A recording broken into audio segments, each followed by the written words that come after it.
Mula nang mamatay ang mga magulang ni Baste, dinanas na niya ang kalupitan sa poder ng kanyang tiyo Erning. Walang araw na hindi siya nito sinasaktan. Palagi siyang umiiyak kahit na ubus na ang kanyang luha. Dahil sa kalupitan ng kanyang tiyuhin, naisipan na niyang manirahan sa kagubatan. Doon na sana niya papangaraping mabuhay na mapayapa.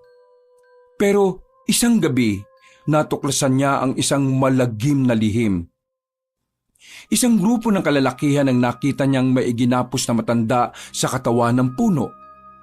Ang matandang yun pala ay isang aswang. Kinain na matanda ang kalalakihan. Pagkatapos noon, siya naman ang pinagtangkaang patayin. Wala na siyang tatakbuhan ng mga sandaling yon. Tanggap na lang din niya ang kapalaran niya. Pero sa isang iglap lang, isang tipak ng bato ang bigla na lang bumagsak sa kinatatayuan ng aswang. Nabali ang leeg na matanda at saka namatay. Sa lakas ng impact, nawalan ng malay ang bata. Paggising niya, nakita niya ang bato na halos kasing laki na lang ng pisong kalabaw. Kalaunan ay matutuklasan niya na ang bato palang yun ay isang natunaw na bulalakaw. Ang mutya na siyang magagamit niya upang ipagtanggol ang buong baryo mula sa banta ng mga aswang. Magagawa nga kaya ni Baste ang tungkulin na ibinigay sa kanya ng kalikasan? Matalo niya kaya ang mga kampo ng kadiliman gayong isa lamang siyang 10 taong gulang na bata? Muli, ang mga kasagutan ay aabangan natin sa ating channel. Dito lang sa Mga Kwento ni Kabanong.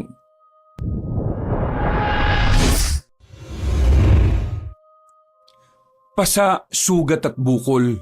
Ito ang unang makikita sa murang katawan ng batang si Baste. Suking-suki na ang bata, pero hindi sa tindahan, kundi sa mabigat na kamay ng kanyang tiyo Erning. Mula nang mapunta siya sa poder ng matandang lalaki, walang araw na hindi siya nasasaktan. Bukod sa inaalila siya nito, nalalamog din ang katawan niya sa bawat suntok, sipa at sa bunot ni Mang Erning. Hindi alam ni Baste kung ano ba talaga ang kasalanan niya sa kanyang tiyo. Nung una naman kasi ay mabait ito sa kanya. Pero isa lamang palang pakitang tao ang bungad nito sa kanya. Dahil nang tumagal na rin siya rito, naranasan niya ang pagsilip sa impyerno. Iyo, tama na po. Ang sakit na po ng katawan ko. Anong tama na? Kulang na kulang pa yan kumpara sa kahihiyan na binigay mo sa akin kanina. Di ba sinabihan na kita? Wag na wag kang hihingi ng pera sa akin kahit na kailan. Kasi hindi naman kita anak. Pero anong ginawa mo? Humingi ka pa rin kahit na nasa sugalan ako. Yan! Natalo tuloy ako! Kasalanan mo eh! Iyo, wala naman po akong kasalanan kung hindi maganda ang barahan ninyo. Kasalanan po yun nagbabalasa. Abag sumasagot ka ba talaga ha? Aray ko po! Tama na po! Ang kapal ng mukha mong sumagot-sagot sa akin. Ako nagpapalamon sa iyo sa bahay na ito. Kaya wala kang ibang gagawin kundi ang sumunod sa akin at pagsilbihan ako. Kung wala ko, baka nagpapalaboy-laboy ka na lang sa lansangan. Tama na po. Pakiusap po. Sana, pinabayaan na lang kitang mamatay sa gutom sa kalsada. Kasi wala ka rin namang kwente. Hindi kita mapakinabangan. Alam ko na. May naisip na ako para magkaroon ka ng silbi. Iyo, tama na po. Pagod na po ang katawan ko. Wala kang karabatang mapagod. Nabubuhay ka lang sa ngayon para manilbihan sa akin. Tumayo ka dyan. Pumunta ka sa bayan. Pamayang hapon mamalimos ka doon. Oo. Bingi ka ba? O tanga ka lang talaga? Ang sabi ko, manlimos ka sa bayan para may maiuwi ka naman pera sa akin. Palagi na lang ako nagpapalamon sa'yo. Abay, palabunin mo naman ako. Visit ka. Pero ang sabi po sa akin ni Papa noon, hindi raw po maganda ang panlilimos. Nasan ba ang papa mo? Patay na, di ba? Sinong nasa harapan mo ngayon? Di ba ako? Kaya ako ang masusunod ngayon at hindi ang tatay mong patay na dahil sa katangahan niya. Ha? Aray ko po! Bilisan mo! Sipahin kita dyan eh. Saan niyo po ko dadalhin? Anong saan dadalhin? Diyan ka sa bakuran. Iligid mo ang sarili mo sa lupa para magmukha kang marumi. Kailangan mong magmukhang kawawa para makapanlimos ka. Ayoko pang manahimik ka! Manlilimos ka! Yun ang magiging trabaho mo. Kapag wala kang naiuwing pera, ha? Malilintikan ka sa akin. Naintindihan mo ba ako? Sinipa pa na matandang lalaki ang balde sa gilid na tumama naman sa likuran ng bata. Pero hindi na yun maramdaman pa ni Baste. Manid na kasi ang ilang parte ng kanyang katawan. Wala nang nagawa pa ang batang si Baste kundi ang maiyak na lamang. Nanginginig ang kanyang tuhod nang tumayo siya. Masakit din ang kanyang puwet nang umupo siya sa hagdanan. Napatingin na lamang ang batang si Baste sa kalangitan. Noong umagang yon, naihiling na lamang niya sa Panginoon na sana bigyan siya ng bagong pag-asa. Mabilis na lumipas ang mga oras. Kahit na ayaw ni Baste ang gagawin niya, wala siyang pagpipilian. Palalayasin at sasaktan na naman siya ni Mang Erning kapag hindi niya ito sinunod. Marumi ang damit ng bata nang umalis na ito ng baryo. Nakisakay na lamang siya sa inuutong driver ng tricycle. Pagdating niya sa bayan, sinimulan na niya ang panlilimos. Pero mag-iisang oras na ay wala man lang nagbibigay sa kanya. Napaupo na lamang siya sa bangketa. Napatingala siya nang marinig ang pamilyar na tinig ng lalaki.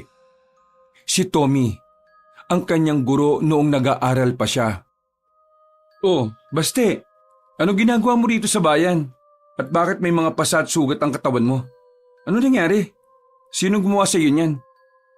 Oh, wala po ito. May mga nakaaway po kasi ako nung nakaraan habang nandilimos po ako. Ano? Nanglilimos ka? Kaya hindi ka na pumapasok kasi yan ang ginagawa mo? Opo, wala na po kasi sila mama at papa nung nakaraang taon pa. Wala na po akong aasahan kundi ang sarili ko lang. Kaya kailangan ko pong mamalimos. Baste, magsabi ka nga sa akin ng totoo. Sino nanakit sa'yo? At sino nag-utos sa'yong gawin ang panlilimos na ito? Wala po. Sariling desisyon ko po ito, Teacher Tommy. Baste, alam mo na masama ang pagsisinungaling, di ba? Nakikita ka ng Diyos. Di ko na po alam kung anong masama at kung ano po ang mabuti. Sa mundong ito, parang normal na lang po ang lahat, lalo na po ang masasama. At kung nakikita po ko ng Panginoon, bakit niya po ko inahayaang makaranas ng mga ganito?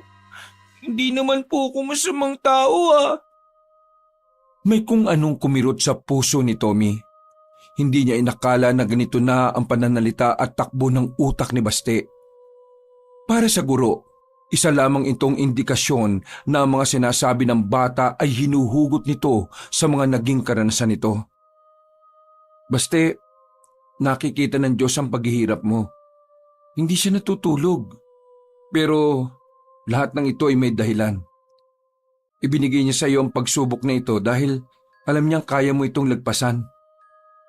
Teacher Tommy, sinasabi niya po bang sinusubok niya ang katatagan ko kahit na bata pa lamang ako? Ayos lang po ba yun? Kahit na halos mamatay na po ako sa hirap? Hindi pa po ba sapat ang mga nararanasan ko para itigil na niya yung pagsubok po na ito? Ano po bang kailangan ko pa pong gawin para mapatunayan po sa kanya na matatag po ako? Sa puntong ito, hindi na nakapagsalita pa ang binatang si Tommy. Ramdam niya ang hinanakit ng bata.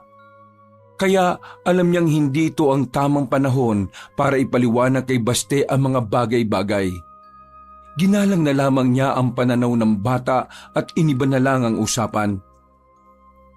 Baste, gusto mo bang kumain na muna? Naku, wala po akong pera, teacher Isa pa, kailangan ko pong manlimos para may maiuwi akong pera. Kapag wala akong nalimos, wala po akong kakainin kinabukasan. O sige na, ako nang bahala sa kakainin mo ngayon. At ako na rin ang bahala sa kailangan mo. Talaga po? Oo naman Mabuti ka naman bata Pero nakakahiya po. Hindi naman po tayo makaano-ano Dati kitang estudyante at lahat ng naging estudyante ko, anak na ang turing ko sa kanila. Masayang sumama si Baste sa kanyang dating guro. Tumungo sila sa isang kainan. Gutom na gutom ang batang si Baste. Kung kumain ito ay parang mauubusan. Sobrang bilis. Halatang halata na ilang araw na itong hindi nakakakain na matino. Oo, dahan-dahan lang. Walang aagaw sa'yo ng pagkain mo. Dahan-dahan lang baka mabulunan ka. Teacher, maraming salamat po. Ngayon lang po ako nakakain ng itlog, hotdog at manok. Sarap! Ngayon ka lang nakakain yan? Bakit? Wala bang ganyan sa inyo?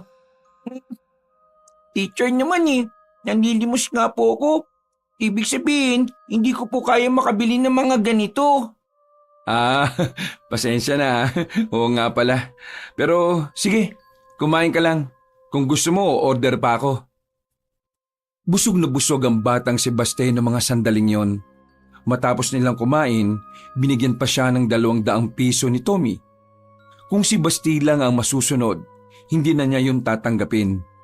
Marunong din naman kasing mahiya ang bata.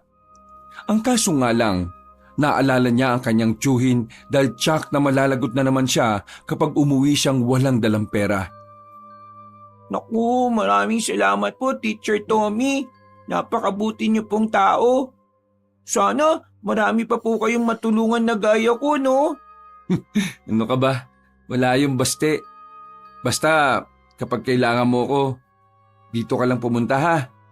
Abangan mo na lang ako sa parehong oras. O kaya pwede ka nga rin tumira sa bahay. Ako lang naman mag-isa ron. Ay, hindi po pwede. Basta po, maraming salamat po talaga. Kumaway na ang bata habang naglalakad palayo. Nang may mapadaan na tricycle ay agad na rin itong sumakay.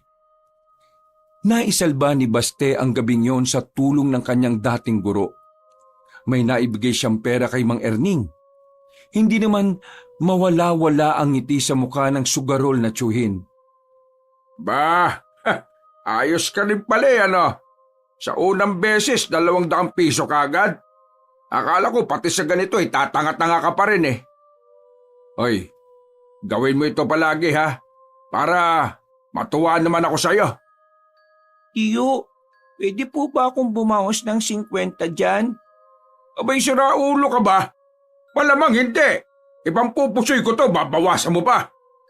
Ako naman po nanlimos po niyan, Tiyo Ba't sinusumbatan mo ba ako? Lumapit ang matandang lalaki at piningot ang tenga ng bata. Padabog nitong tinulak sa upuan si Baste at saka nagmura. Hoy, tigilan mo ako, visit ka ha. Good mood ako ngayon, wag mo sirain. Agad na ring lumabas ng bahay si Mang Erning. Natulala na lamang sa gilid ng bata. Nagsisisi siya na binigay niya ang lahat ng perang tinanggap niya kay Mang Tommy. Kaya naman, tinatak na niya sa isipan niya na sa susunod, babawasan na niya ang pera bago niya ito ibigay sa matandang lalaki. Oh, bakit kasi ayaw mo lang sumama sa akin? Kasi naman, ayaw mo pang sumama sa akin. Bagyang nagulat si Baste nang marinig ang malaking boses na yon sa labas ng bintana. Napatayo ang bata at saka napahawak sa dibdib. Ginulat mo naman ako, Kuya Waldo. Wala ka na mapapala rito kay Tiyo Erning. Sasaktan ka lang yan lagi. Tingnan mo ko, wala nang lumaban ako sa kanya at umalis ako dito. Aba, naging matino buhay ko. Malalagot kasi ako kapag sinunod ko yung sinasabi mo Nalalagot ka rin naman kahit si Tiyo ang sundin mo Anong pagkakaiba nun? Basta, natatakot ako. Baka kung anong gawin niya sa akin. Ganyan din ang nararamdaman ko nung nandito pa ako sa kanya. Pero nung malaman kong kaya ko palang tumakas dito, gumaan ang pakiramdam ko Sumama ka lang sa akin, sa grupo namin. Hindi ka masasaktan. Marami pa kaming pagkain. Ano bang grupo yan, Kuya Waldo? Baka mamaya masasamang grupo yan Anong masasama? Hindi kami masasama, no? Sa katunayan, Kami pa nga magiging tagapagligtas ng baryo natin kapag nagkataon eh. Ha? Tagapagligtas? Alam mo ba kung bakit? Kasi ang grupo ang lalaban sa mga masasamang elemento gaya na lang ng aswang. Ang sabi kasi sa amin ng lola ng isa naming kasama, totoo mga aswang at nalalapit na raw ang pagbabalik nila. Kaya naman, gumawa na kami ng grupo. Ang samahan na pupuksa sa masasamang elemento ng mundo. Halika na, sumama ka na sa amin. Akong bahala sa'yo. May nakita na ba kayong aswang, kuya? Ha? Wala pa. Saka na po ako sasali kapag napatunayan na pong totoo ang mga aswang. Totoo nga mga aswang. Ang kulit mo. Basta, totoo. Kapag po ba sinabi kong totoong may kotseng lumilipad, maniniwala ka po ba? Malamang hindi. Wala naman ako nakikita ang ganun eh. Yun po ang dahilan kung bakit hindi po ako agad maniniwala. Aba, matalino kang bata ka ha. Pwede ka talaga sabin eh. Kuya Waldo, may pera ka dyan? Pwede ba ako makautang? Pambira, kabata-bata mo pa.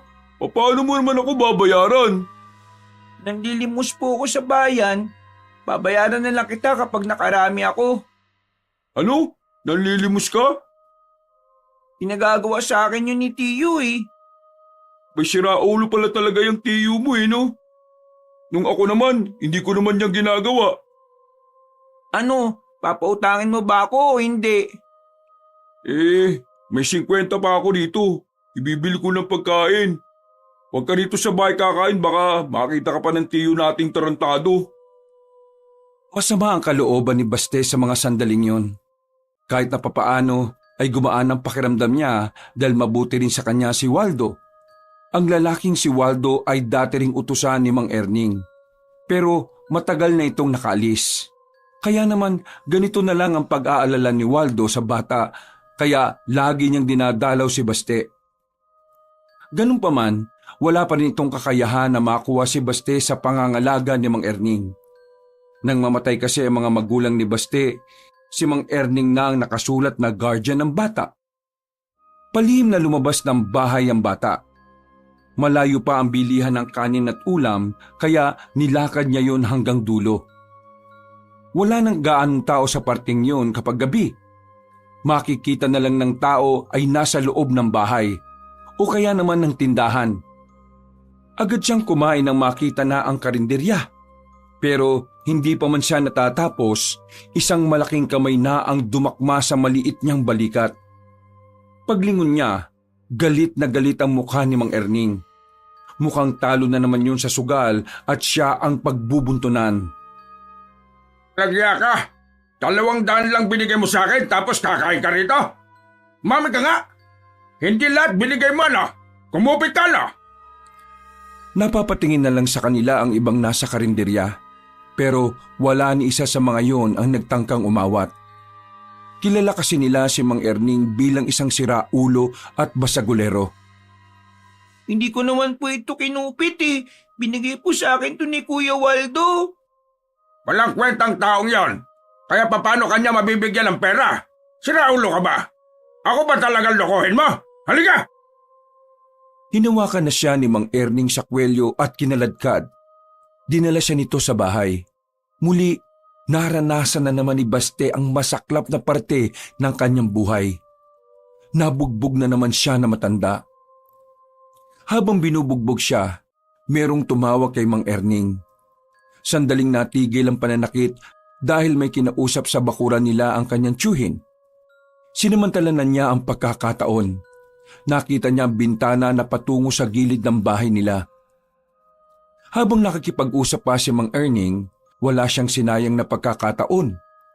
Tumalon na agad siya sa bintana. Iika-ika siyang tumakbo. Pinasok niya ang halamanan at nakarating siya sa masukal na kagubatan. Tila sumasabay din ang panahon sa kanyang pag-iyak sa mga sandaling yon. Bumuhos ang malakas na ulan. Pero tila hinugasan lang ng kalikasan ang nakakaawang katawan ng bata. Dahil 5 minuto lang ay tumigil na rin yon. Malakas na hangin na lamang ang namamayani sa kagubatan. Diyos ko, kung talaga nakikita mo po ako, nagmamakawa po ko sa inyo. Kunin niyo na po ako. Hindi ko na po kaya eh. Makailang ulit pang natutumba sa putikan ng bata. Pero hindi niya alam kung bakit pinipili pa rin niyang bumangon. Maya-maya pa, napatigil siya sa paglalakad nang biglang makarinig siya ng malalakas na boses. Ano ka ngayon, Mang Dodong? Sinabi ko naman sa iyo eh, wag na wag mong kakantin ng nanay ko. Kasi kayang-kaya kitang patayin ngayon. Hinanap ni Baste kung saan nagmumula ang tinig na yon. Nakita na lamang niya ang grupo ng kalalakihan. May dala-dala mga flashlight ang mga yon na tinututok naman sa mukha na matandang nakagapo sa puno. Kinabahan ng bata. Pakiramdam niya, makakasaksi siya ng isang krimen. Kita niya kasing may mga hawak na mahahabang patalim ang mga lalaki. Tudasin na yan! Nang makapagpahinga na siya! Tatagay na sana ng isang lalaki matanda, pero bigla na lamang yung umangil. Sa isang iglap, nakawala sa pagkakatali ang bihag nila. Malakas ito kaya nagawa nitong habultin ng isa sa mga lalaki para sakmalin. Hindi pa nakontento ang matanda. Sinakbal ulit nito ang isa pa hanggang sa isa na lamang ang natira. Wisit ka! Anong klaseng tao ka?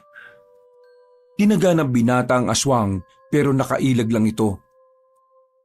Hahabulin na sana na matandang aswang ang lalaking yon pero bigla na lamang sininok si Baste. Narinig siya ng aswang na agad din namang lumingon sa kanya. Dahil dito, dumaloy na ang kaba sa sistema ng bata. Sa sobrang takot, naihin na rin siya sa salawal. Hindi niya alam ang gagawin niya. Pakiramdam ng bata, yun na ang huling sandali niya sa mundo. Hindi siya makapagsalita. Hindi rin siya makagalaw. Pinagmamasdan lang niya ang marahang paglapit sa kanya ng matandang aswang. Hanggang sa bigla na lamang itong lumundag sa harapan niya. Akmang sasakbalin na siya nito, nang bigla na lamang may bumagsak na bato sa kinatatayuan nilang dalawa. Tinamaan ng aswang at nabali ang leeg nito. Gumawa naman ng malakas na impak ang pagbagsak ng batong yon sa lupa. Dahilan para maging si Baste ay maapektuhan. Pansamantalang nabingi ang bata. Umikot na rin ang paningin niya. Hindi niya alam kung ano ang nangyari. Pero nararamdaman niya ang kakaibang enerhiya na naglalaro sa buo niyang katawan. Bumagsak siya sa lupa. Nangisay-ngisay kaunti. Hanggang sa hindi na niya alam ang mga sumunod na nangyari. Nawala na siya ng malay. Nang magising ang batang si Baste, ay nakakaramdam siya ng pamamanhid sa kanyang buong katawan. Sinubukan niyang bumangon, pero nahihilo siya. Natumba lang siya ulit. Napatingin siya sa gilid kung saan naroon ang misteryosong bato na umuusok-usok pa. Kahit nahihirapan siyang kumilos, marahan niyang hinawakan ng bato. Nagtataka ang bata dahil hindi siya napapaso sa bato. Pero ilang sandali lang, bigla na lamang may kung anong kuryente ang dumaloy sa buo niyang katawan. Nangisay-ngisay ang bata. Tumagal yun ng halos 2 minuto. Nang maging kalmado na ang bata, muli niyang tiningnan ang bato na hawak-hawak niya. Anong nangyayari sa akin? Ano itong nararamdaman ko sa katawan ko? Pinakiramdaman ni Baste ang kanyang sarili. Nang matansya niyang kaya na niyang kumilos, marahan siyang bumangon ulit. Sa pagkakataong ito, tila ba ang gaan-gaan ng kanyang pakiramdam. Hawak-hawak niya pa rin ang bato sa palad niya. Noong mga sandaling yon, saka lamang niya napagtanto kung ano ang hawak-hawak niya. Hindi kaya ito'y parte ng bulalakaw? Bago pa may makakita sa kanya roon, nagmamadali na siyang tumakbo. Hindi niya maintindihan ang kanyang nararamdaman. Para siyang muling nabuhayan. Para siyang isinilang uli.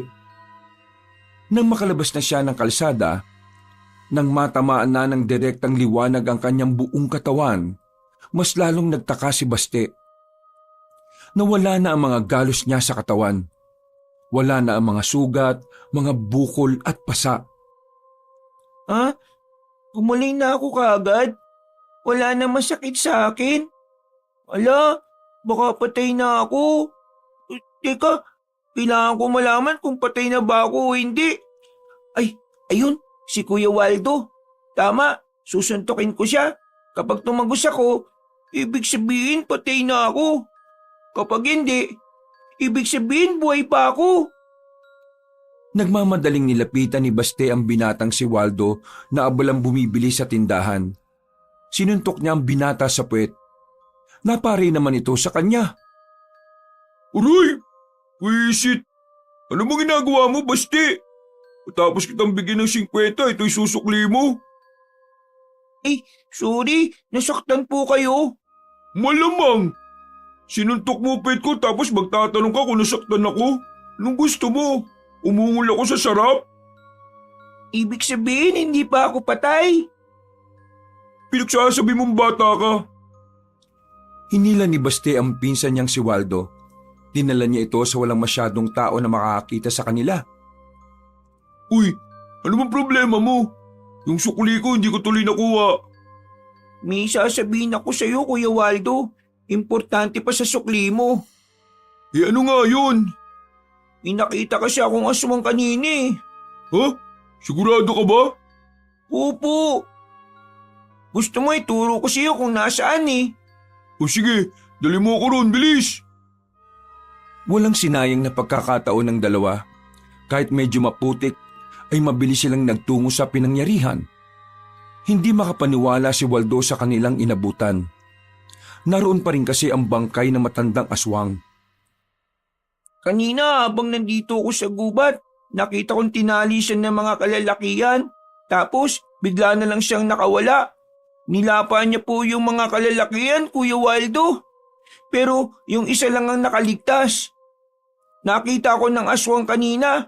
Kakainin na niya sana nga ako eh. Pero ano? Pero biglang may bumagsak na bato. Isang bato na kasing laki lang ng pisong kalabaw. Medyo malapad siyang bato at nakita ko siya. Umuusok siya. Tumama ang bato sa aswang at nabali ang leg niya. Kaya yan, namatay siya. Teka, sinasabi mo bang may bumato sa aswang na yan? Hindi. Malakas ang kutob ko na tumama sa kanya ang tipak ng bulalakaw. Ha? Uy, lakas ng imahinasyon mo ha? Hindi ako gumagawa ng kwento. Tingnan mo yung lupa. Nang ibaba ni Waldo ang tingin sa lupa, ay nakita niyang tila pahukay ang kinatatayuan nila. At ito yung bato na sinasabi ko. Oh. Kanina umuusok siya. Ngayon hindi na. Nang hawakan ko siya, may nararamdaman akong kakaiba sa katawan ko. Hindi ko alam kung ano pero hindi naman siya nakakasama sa akin. Tiningnan ni Waldo ang bato. Ngayon lamang nakakita ng ganoong klaseng bato ang lalaki. Hindi ito makapaniwala. Alam niya kasi kung ano yun. Nanlalaki ang mga mata niyang hinawakan sa balikat ang kanyang pinsang bata. Bakit, Kuya Waldo? Mayaman na ba tayo? Si Raulo, hindi ito tungkol sa yaman. Basti, ikaw ang kauna-unahang nilalang na nagkaroon ng mutya. Mutya ng bulalakaw. Ha? Mutya ng bulalakaw? Oo, ang mutya ay nagtataglay na kapangyarihan. At kung sino lang ang nilapitan ng mutya, tanging siya lang ang makakagamit nito. Basta, sabi mo sa akin, wala ka bang nararamdaman ngayon sa katawan mo? Meron po. Parang ang gaan-gaan po ng pakiramdam ko.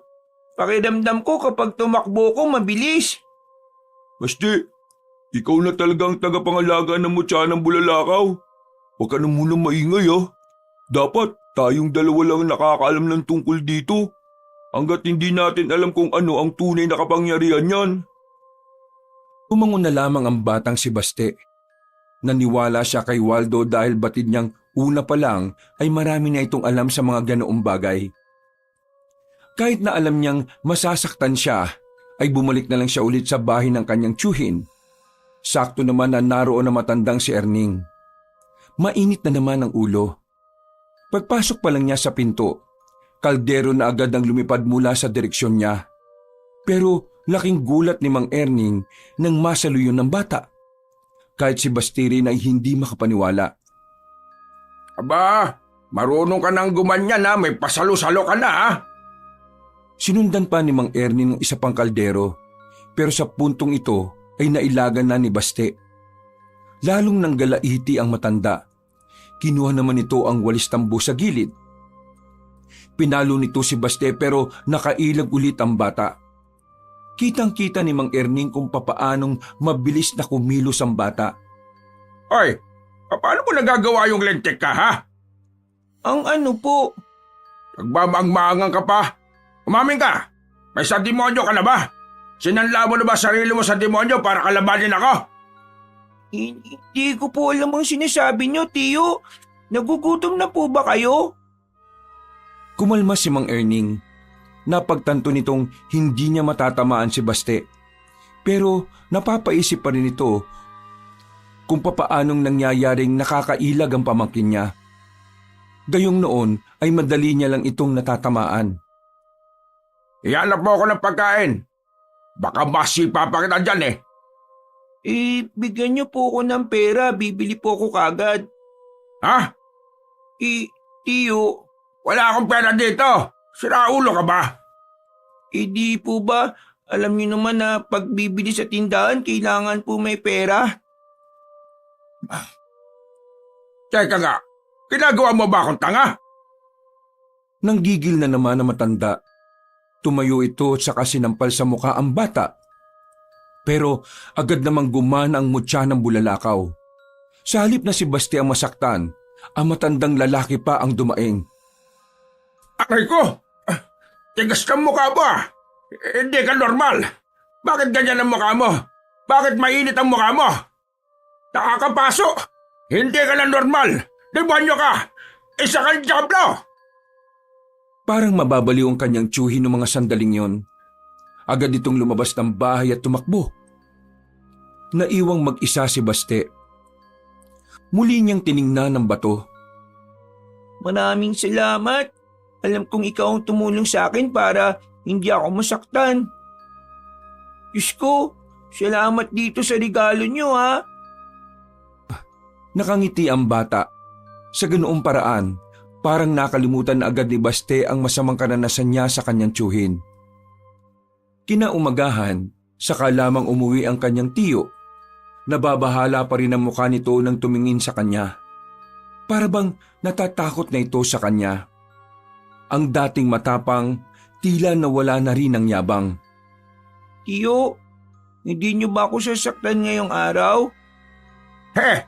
Lumayas ka rito sa pamamahay ko! Isa kang diablo! Basta demonyo ka! Hindi ka pang kalaliwang bata! Kaya lumayas ka na dito! Tiyo, ibang basti na ito. Kaya dapat maging masaya kayo. Kasi may pamangkin na kayong makakaroon ng silbi sa baryong ito. Hindi na nakapagsalita pa si Mang Erning.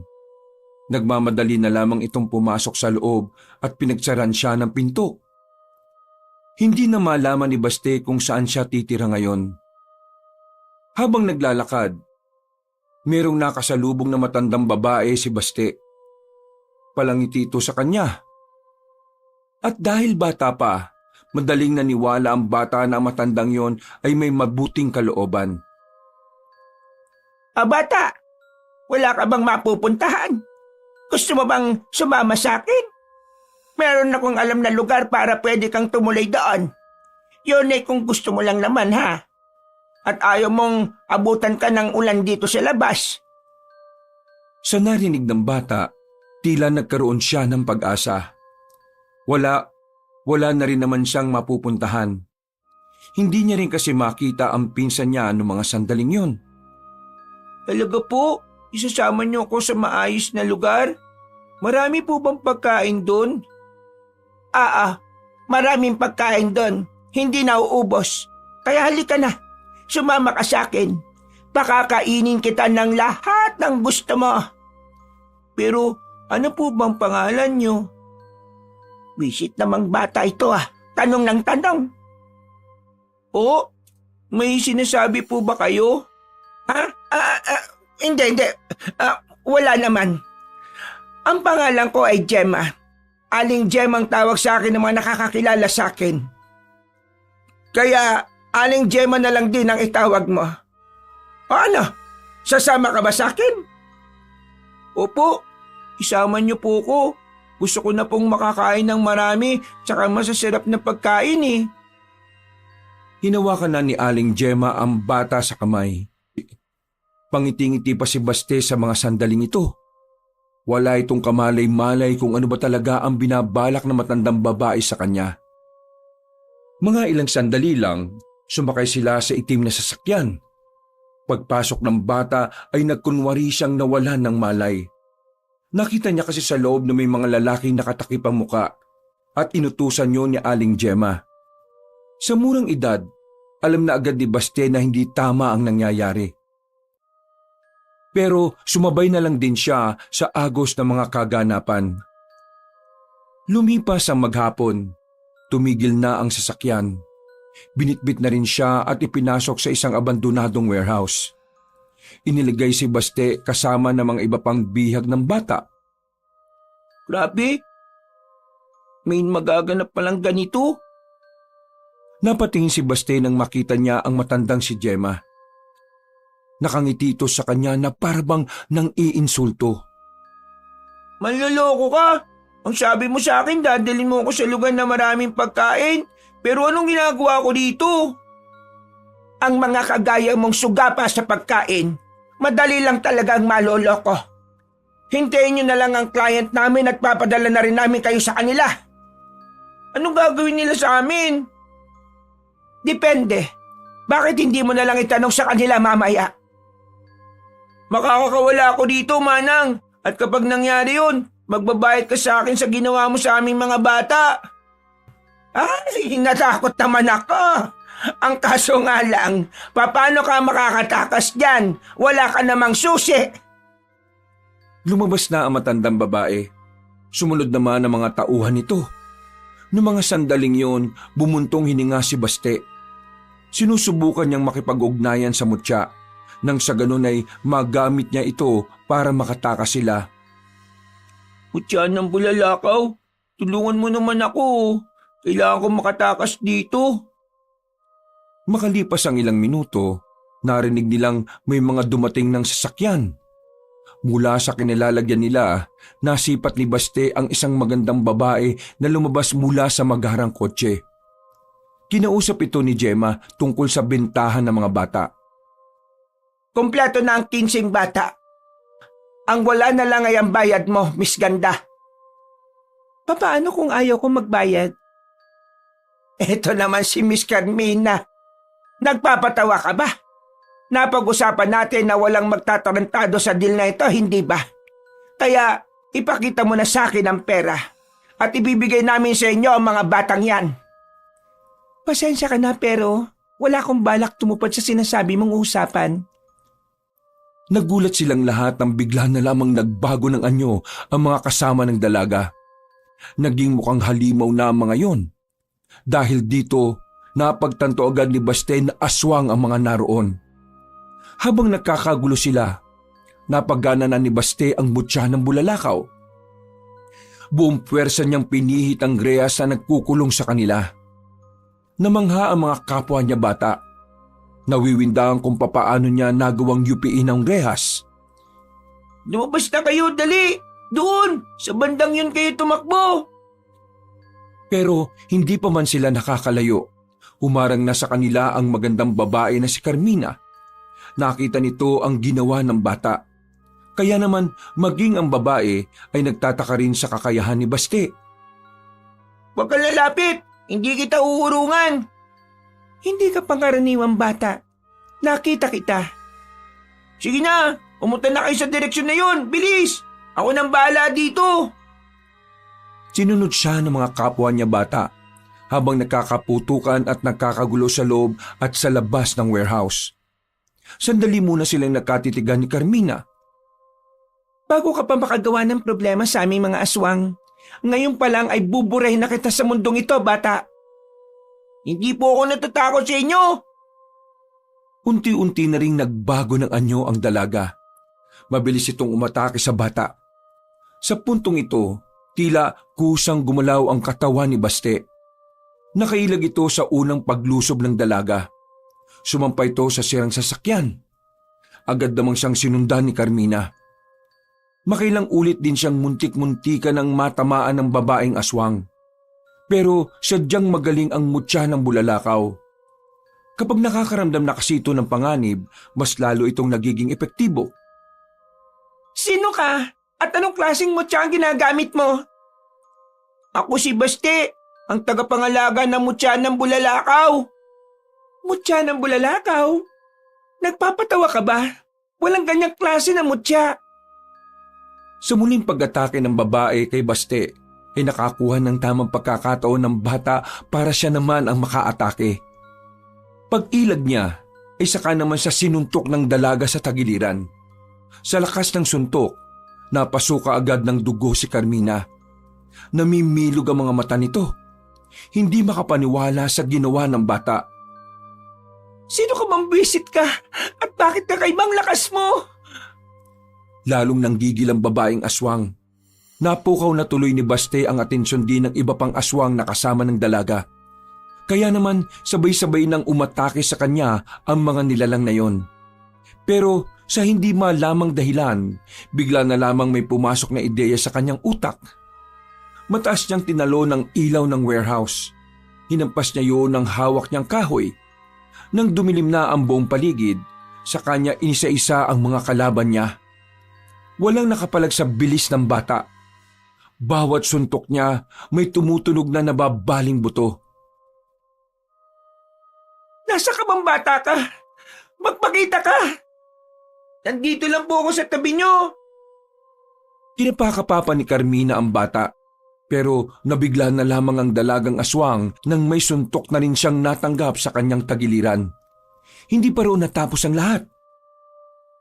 Sinundan pa ni Baste ng isa pang suntok sa tagiliran, hanggang sa makalabas na sila ng warehouse. Sa puntong ito, nakita na ni Baste kung papaanong namimilipit na si Carmina.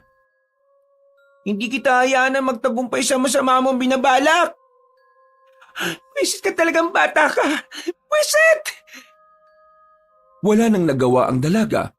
Ibinuka na nito ang pakpak at saka nagmamadaling umalis. Inasikaso na lamang ni Baste ang kapwa niya bata na hindi pa rin nakakaalis.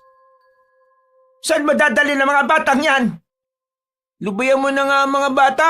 Papakain kita sa mga aswang kapag hindi mo pa tinigilan ng ginagawa mo masama.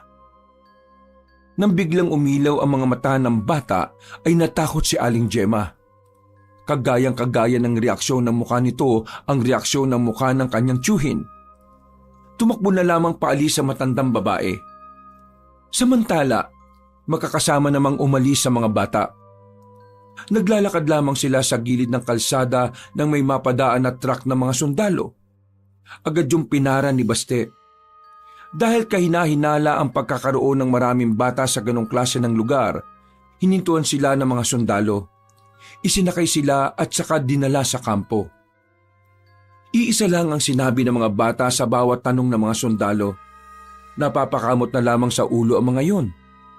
Hindi kasi naniniwala ang mga sundalo. Pero para matigil na ang usapan na yon, nagdesisyon na lamang ang mga sundalo na ihatid sila sa kani-kanilang baryo. Si Basti lamang ang naiibang baryo. Halos lahat pala ng kasama niyang bata ay magkakakilala. Sa nangyaring yon, mas lalong napagtanto ng bata na kailangan siya ng mga tao. Hindi niya pa alam kung hanggang saan ang kakayahan niya at ang mutya ng bulalakaw. Ang alam niya lamang sa mga sandaling ito, kailangan niyang gumawa ng paraan para iligtas sa mga tao. Lalo na't unti-unti nang nagkakaroon ng espasyo ang mga aswang sa kanilang probinsya. Nang makabalik si Baste sa kanilang baryo, hindi na niya alam kung saan siya pupunta. Pinagbawalan na siya ng kanyang tiyuhin. Natatakot na kasi ito sa kanya. Ipinagkalat na rin ni Mang Erning na kampo ng dyablo ang bata dahil sa kakaiba nitong lakas at bilis. Hinanap niya si Waldo sa mga sandaling yon, pero hindi na yun makita-kita pa. Kaya naman nagtungo na lamang siya sa bayan sa pagbabakasakaling makita niya ang dating guro. Yun na lamang ang pag-asa niya para magkalaman ng kanyang tiyan. Pagdating niya roon, pumesto na agad siya sa tagpuan nila ng guro. Dakong hapon, hindi nga siya nagkamali. Dumaan doon ang binatang si Tommy. "Oh, mabuti naman at nandiyan ka. Hinintay mo ba talaga ako?" Opo eh. Kasi nagugutom na po ako. Wala naman po kong malimusan. Diyos ko, sumama ka na nga lang sa akin, dun sa bahay, para kahit na papano may tumitingin sa'yo. Saan po ba kayo nakatira? Sa Barrio Alfonso ko. Malayo ba yun sa inyo? Hindi ko po alam yun eh. Pero pakiramdam ko po, ligtas po ako dyan kasi ikaw na po ang kasama ko. Oo naman no. Payapa at tahimik sa lugar namin. Isa pa, ako lang naman mag-isa sa bahay. Tara, sumama ka na sa akin. Pinakiramdaman muna ni Baste ang binata. Inalam niya kung may binabalak ba sa kanyang masama si Tommy. Kahit na alam naman niyang mabuting tao ang guro. Nagkaroon na kasi siya ng trauma dahil kay Aling Gemma. Sumakay sila ng tricycle. Mula sa bayan, bumiyahe lang sila ng halos 10 minuto. Medyo mabagal pa sila dahil malubak ang kanilang dinaanan. Noong mga sandaling yon, pakiramdam ni Baste ay nakalaya na siya ng tuluyan sa kalupitan ng kanyang tiyo. "Oh, nandito na tayo. Pasensya ka na ha, maliit lang bahay ko ha." Hindi naman po maliit. May taas mga po eh. Pero bakit po kayo mag-isa lang? Wala po ba kayong asawa? Huminga ng malalim si Tommy. Naramdaman ni Baste ang kaunting kalungkutan na nabubuo sa mga mata ng guro. Wala na siya eh. Nakahanap na ng iba. Mas masaya siya ron eh. Kaya hindi ko na siya pinigilan pa. Hindi ko po alam kung ano yung nangyari pero sana mahanap niyo na rin po yung babaeng para sa inyo. Nako, tsaka na yan. Nakatuon ako ngayon sa pagtuturo. Ngayong bakasyon na, itutuon ko naman ang atensyon ko sa pagpapalusog ng katawan. Tara, masok na tayo sa loob.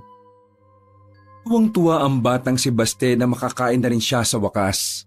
Mas lalo pa siyang naging masaya nang malaman na pansamantalang doon na muna siya titira. Wala na rin kasing trabaho ang binatang si Tommy dahil magsisimula na ang bakasyon. Tulungan mo na lang ako minsan sa mga gawaing bahay gaya lang ng mga pagwawalis, paghuhugas ng pinggan. Minsan kasi umaalis din ako lalo na sa gabi. Ano pong ginagawa niyo sa gabi, Teacher Tommy? Isang gawain na hindi dapat malaman ng isang batang kagaya mo. Po? Bakit po? Kasi po delikado? Magsasalita pa sana si Tommy pero napatigil siya sa kanyang narinig. Sinubukan niyang ibahin ang usapan para hindi malaman ni Baste kung ano man ang itinatago niya. Hindi naman. May mga pinupuntahan lang ako na kaibigan. Alam mo na, inom-inom ng alak. Bawal sa bata yun, di ba?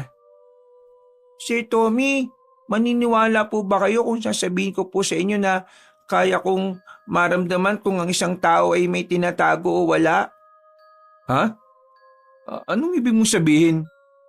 Sir Tommy, di ko alam kung ano ang sikreto nyo pero nararamdaman ko pong may ginagawa kayo sa gabi. Sabi niyo po noon, masama ang nagsisinungaling. Kaya gusto ko pong magsabi kayo ng totoo sa akin. May kinalaman po ba ito sa mga aswang? Sumeryoso na ang mukha ni Tommy.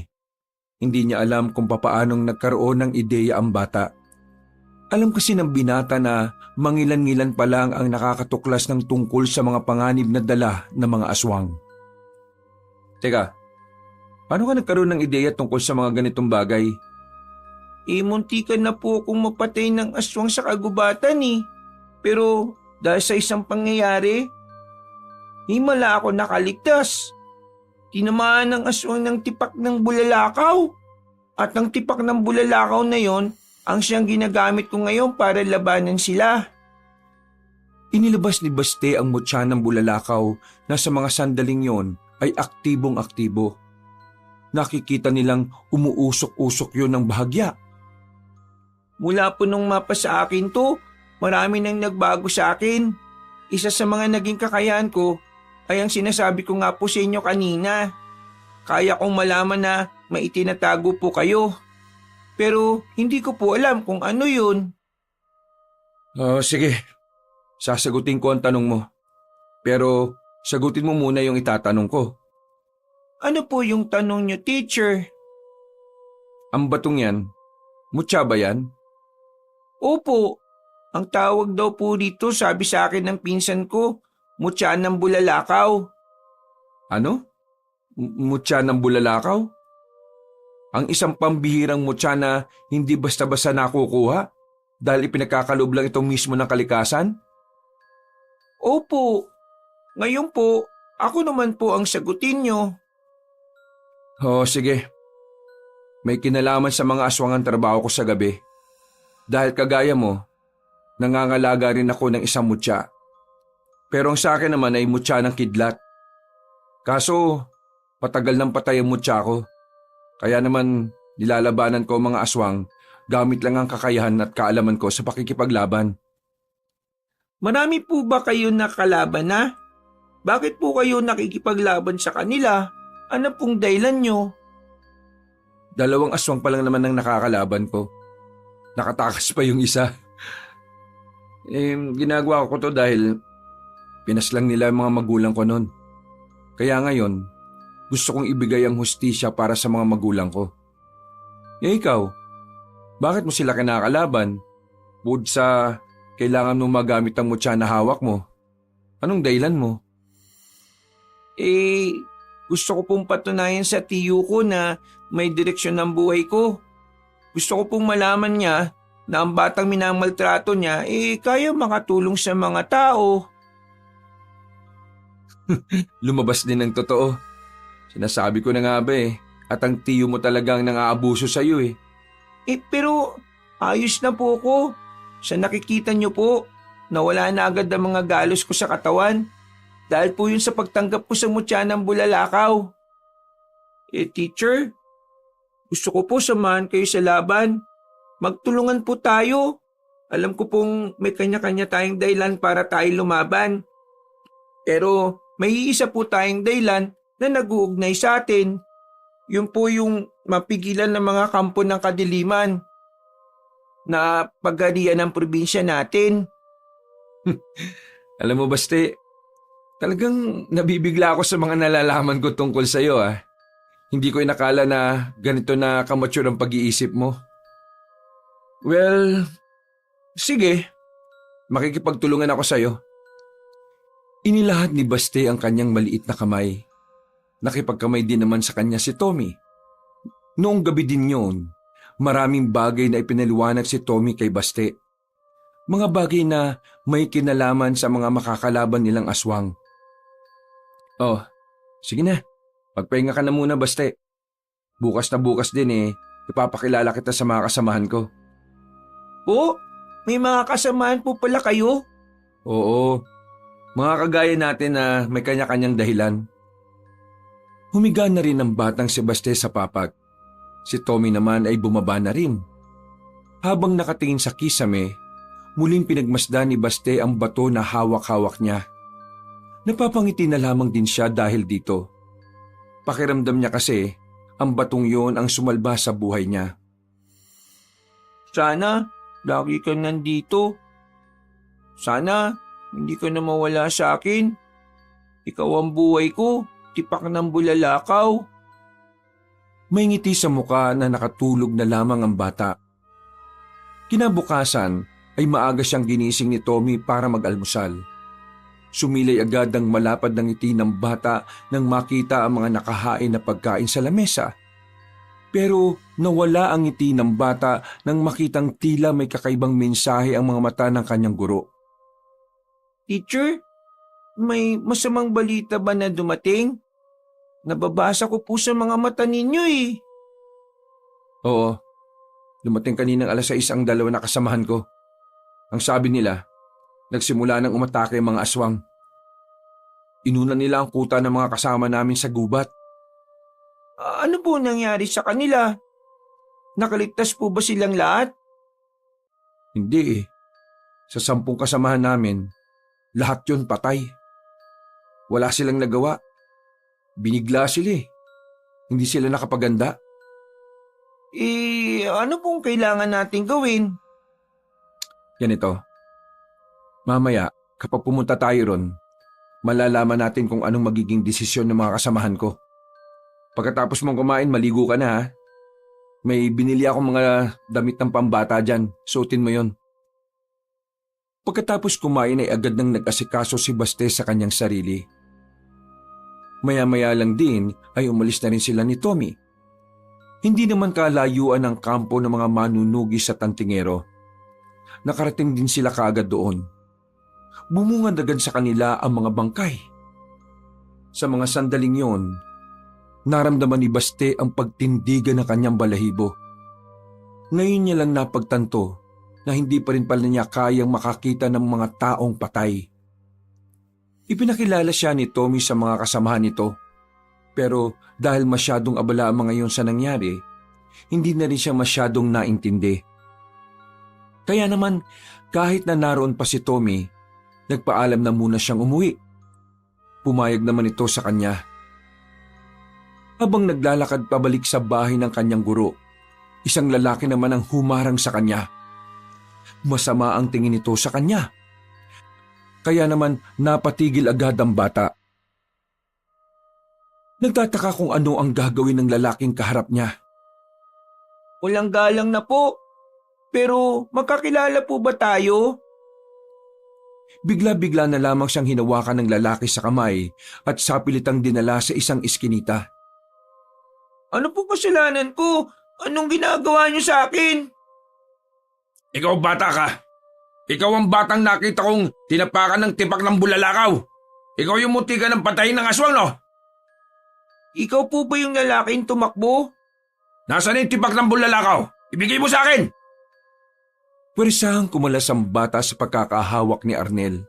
Pero hindi pa rin nawawala ang inis sa mukha ng lalaki. Hindi ko po pwedeng ibigay ang mutya ng bulalakaw. Ako po ang tagapangalaga nito. Kung hindi mo ibibigay sa akin, huwag kang umangal na masasaktan kita ngayon. Ayaw ko pong masaktan ka. Aba, nagyayabang ka pa talaga ngayon, ha? Tingnan natin! Nang aamba ng lalapit si Arnel, ay bigla na lamang nahawakan ni Baste ang braso ng lalaki. Hinila niya ito ng malakas. Sumubsob ang lalaki sa lapag. Ariko! Kapag hindi ka po tumigil, babaliin ko po ang braso nyo. Oo na! Aray, tama na! Binitiwan na rin ni Baste ang braso ng binata. Dumadaing pa ito ng tumayo at tumarap sa kanya. Wala na mapa sa akin ng mutya ng bulalakaw. Hindi na ako pangkaraniwang bata. Kaya bago po kayo gumawa ng ganitong kalokohan, kailangan niyo po munang alamin kung sino ang binabangga ninyo. Ayos ka rin, ha? Pasimple kang nagyayabang, ha? Kinuha ni Baste ang bato ng bulalakaw na nakaipit sa bewang niya.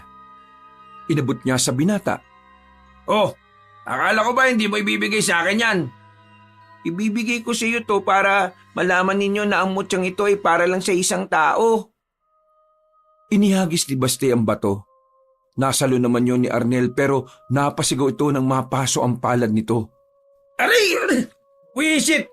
Bakit ang init ang bato na yan? Kinuha ulit ni Baste ang bato at normal niya lang hinawakan yon. Ibinalik niya ang bato sa kanyang tagiliran. Napapailing itong tumingin sa binatang hanggang ngayon ay naguguluhan pa rin. Hindi po ito pwedeng hawakan ng ibang tao. Ang nangangalaga lang sa kanya ang pwedeng umawak sa kanya. Kaya hindi siya mananakaw ni numan. Ganun naman pala eh. Bakit mo ba ibibigay sa akin? Kung di ka ba naman siraulong bata ka eh. Bakit gusto niyo pong kunin yung mutya ng bulalakaw? Hindi ka naman po aswang. Wala ka na ron. Hindi ko obligasyon na magpaliwanag sa'yo.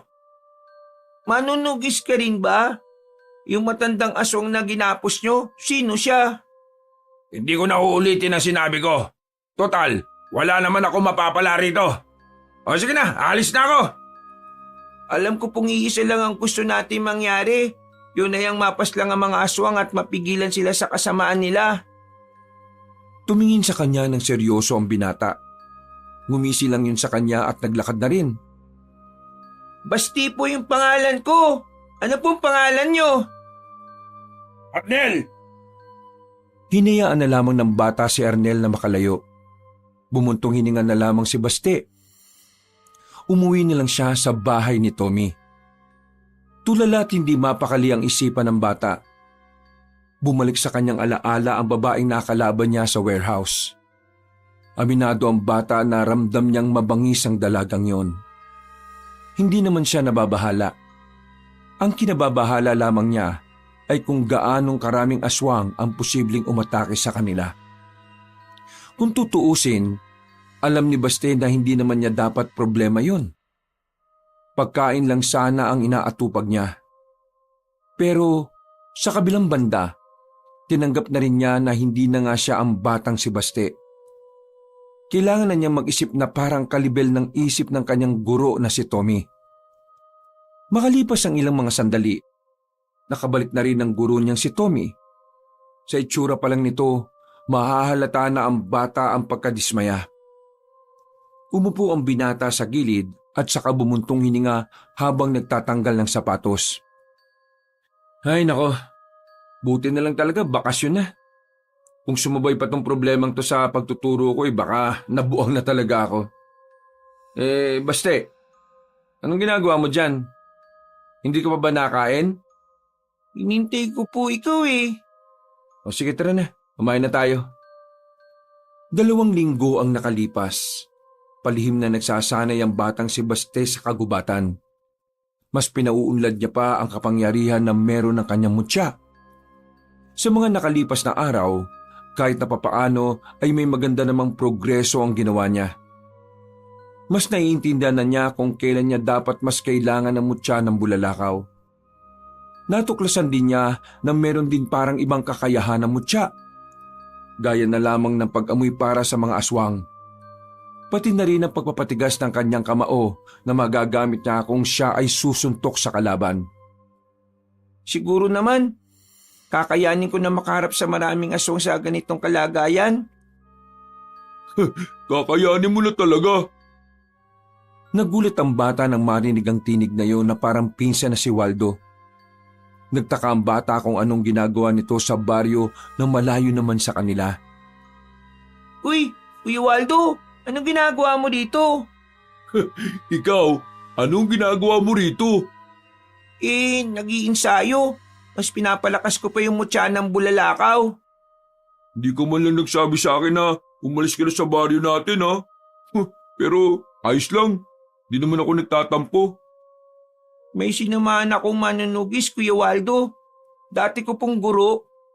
Isinali niya ako sa samahan nila. Ang kaso, dahil bata nga lang ako, di naman nila ako masyadong napapansin. Yung tigas naman kasi ng bumbunan mo eh. Sabi ko kasi sa'yo, sa amin ka sumali. Rekta, pasok ka na kagad. Kasi alam mo kung bakit?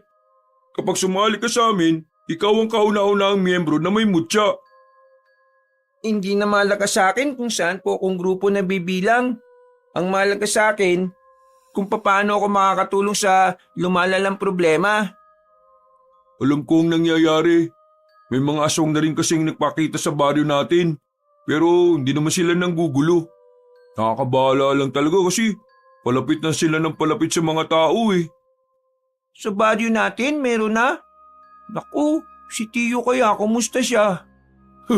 Pambira ka naman talagang bata ka oh. Ano pang pakialam mo dun? Pabayaan mo siyang malapa ng aswang. Wala namang ginawang maganda sa iyo yung taong yun eh. Kung mamatay siya, abay, dapat lang sa kanya yun.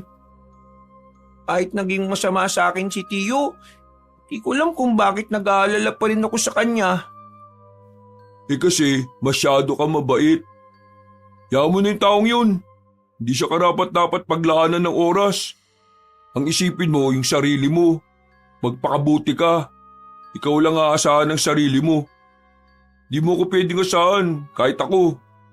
Wala pa akong nararating sa buhay. Kuya Waldo, gusto mo bang ipakilala kita sa dati kong guro? para malaman niya na may samahan ka rin na kumukontra sa mga aswang. Pwede naman. Pero meron ko yung pagkain dun. Walang problema sa pagkain, dami dun. Tumungo sila sa bahay ni Tommy. Sakto nang dumating sila ay naroon ang guro. Abalang-abala sa paghahasa ng mga patalim nito. Tumigil lang ito nang makita si Baste. Nakatingin itong binati si Waldo. Teacher, siya po si Kuya Waldo, pinsan ko po. Uy, magandang hapon sa iyo, Waldo. Magandang hapon din po, teacher. Tommy na lang tawag mo sa akin. Teacher, si Kuya Waldo po ay may kaalaman din sa mga aswang. Sa katunayan, may grupo po siya sa baryo. Pwede natin po siyang isama. Ba, talaga? Kung papayag siya pwede naman.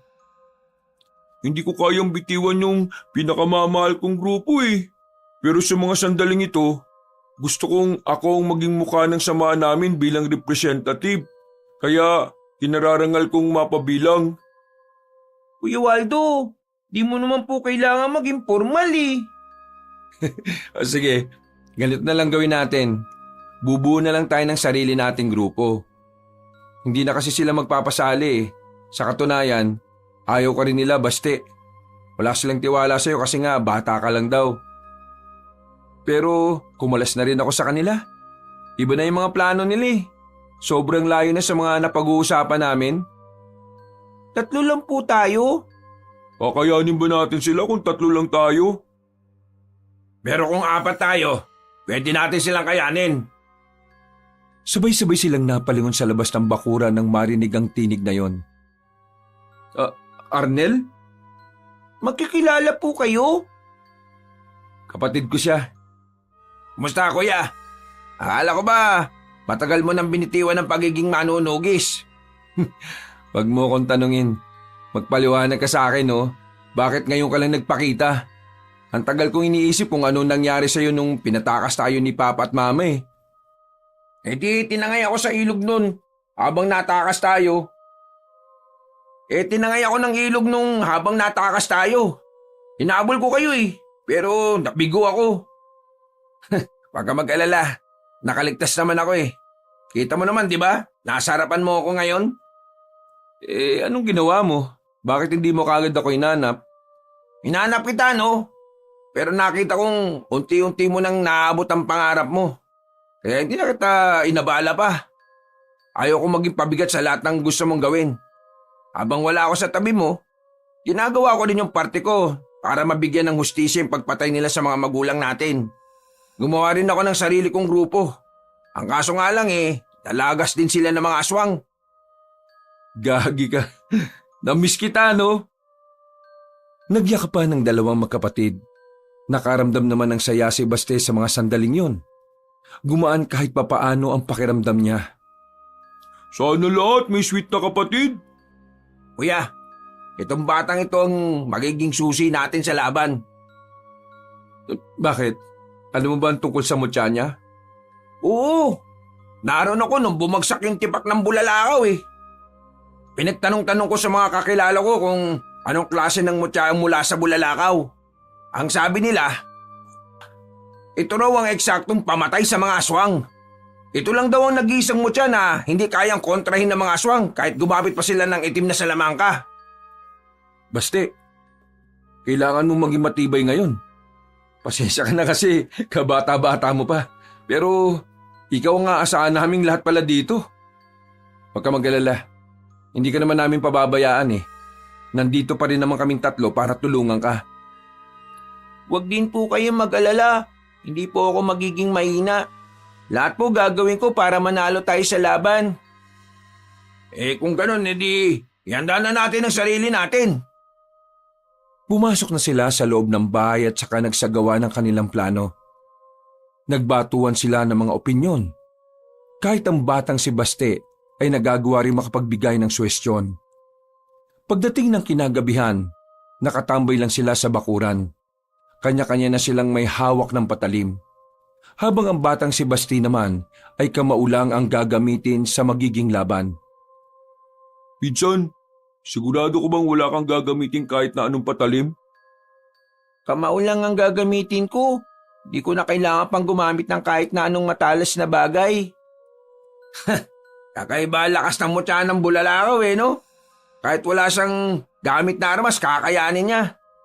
Pero, ikaw bata kailangan mo pa rin mag-ingat Hindi basta-basta makakalaban natin. Tama si Arnel. Hindi tayo pwede makampante. Dapat, laging nasa maayos ang kondisyon ng isip natin para mas madali tayo makapag-isip ng mga paraan. Basta ako, gagamitin ko lahat ng natutunan ko. Anong pangalan mo? Waldo pangalan ko. Arnel naman ang sa akin. Oo, narinig ko naman kanina Marami pong salamat sa inyong tatlo Ha? Salamat saan? Kasi pakiramdam ko po, kuya ko kayong lahat Baste, mula ngayon, isang pamilya na tayo. Natigil lang ang kanilang usapan nang biglang narinig nilang naalarma na ang samahan ng mga manunugis. Pinatunog na rin ang kampana na hudyat na nasa baryo na ang kanilang mga kalaban. Napalunok ng laway ang batang si Baste.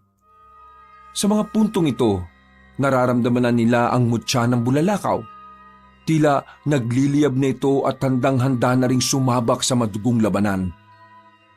Kalmado pa ang kalooban nila ng mga sandaling yon, pero minabuti na rin nilang rumonda sa lugar. Maya-maya pa, nakita nilang hindi na magkandaugaga ang mga manunugis. At ayon sa mga yon, ang mga aswang ay namataan na sa iba't ibang parte ng kanilang baryo. Agad na nagsagawa ng matinding konsentrasyon ng bata. Sa pamamagitan ng kanyang mutya ng bulalakaw, tumalas ang kanyang pakiramdam at nalaman niya ang lokasyon ng mga aswang. Nagtatago lang ang mga nilalang sa pagitan ng baryo at ng gubat. Mga naghihintay lang ng pagkakataon kung kailan aatake. Nakaabang sila. Kailangan po natin silang unahan. Sige, susundan ka namin. Birahin ka agad natin. Sa wakas, makakapatay na naman ako ng aswang. Hindi sila nag-atubili na tumungo sa kinaroroonan ng mga nilalang.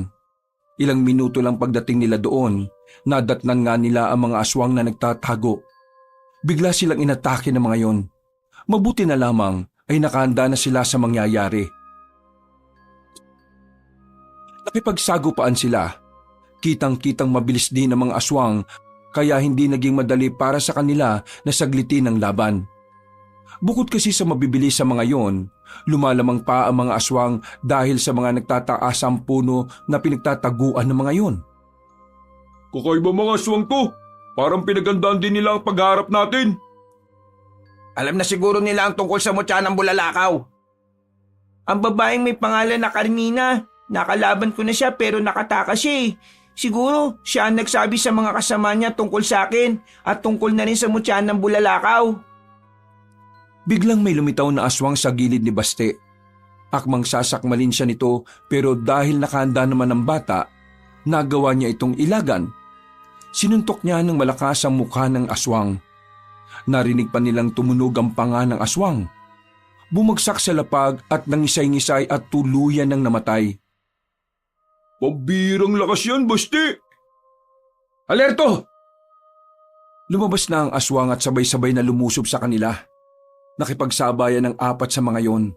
Para mas madali ang laban ay unti-unti nilang dinala ang mga aswang sa walang puno. Bumalik sila sa baryo at sinundan sila ng mga aswang hanggang sa bakanting lote. Ito na pagkakataon natin!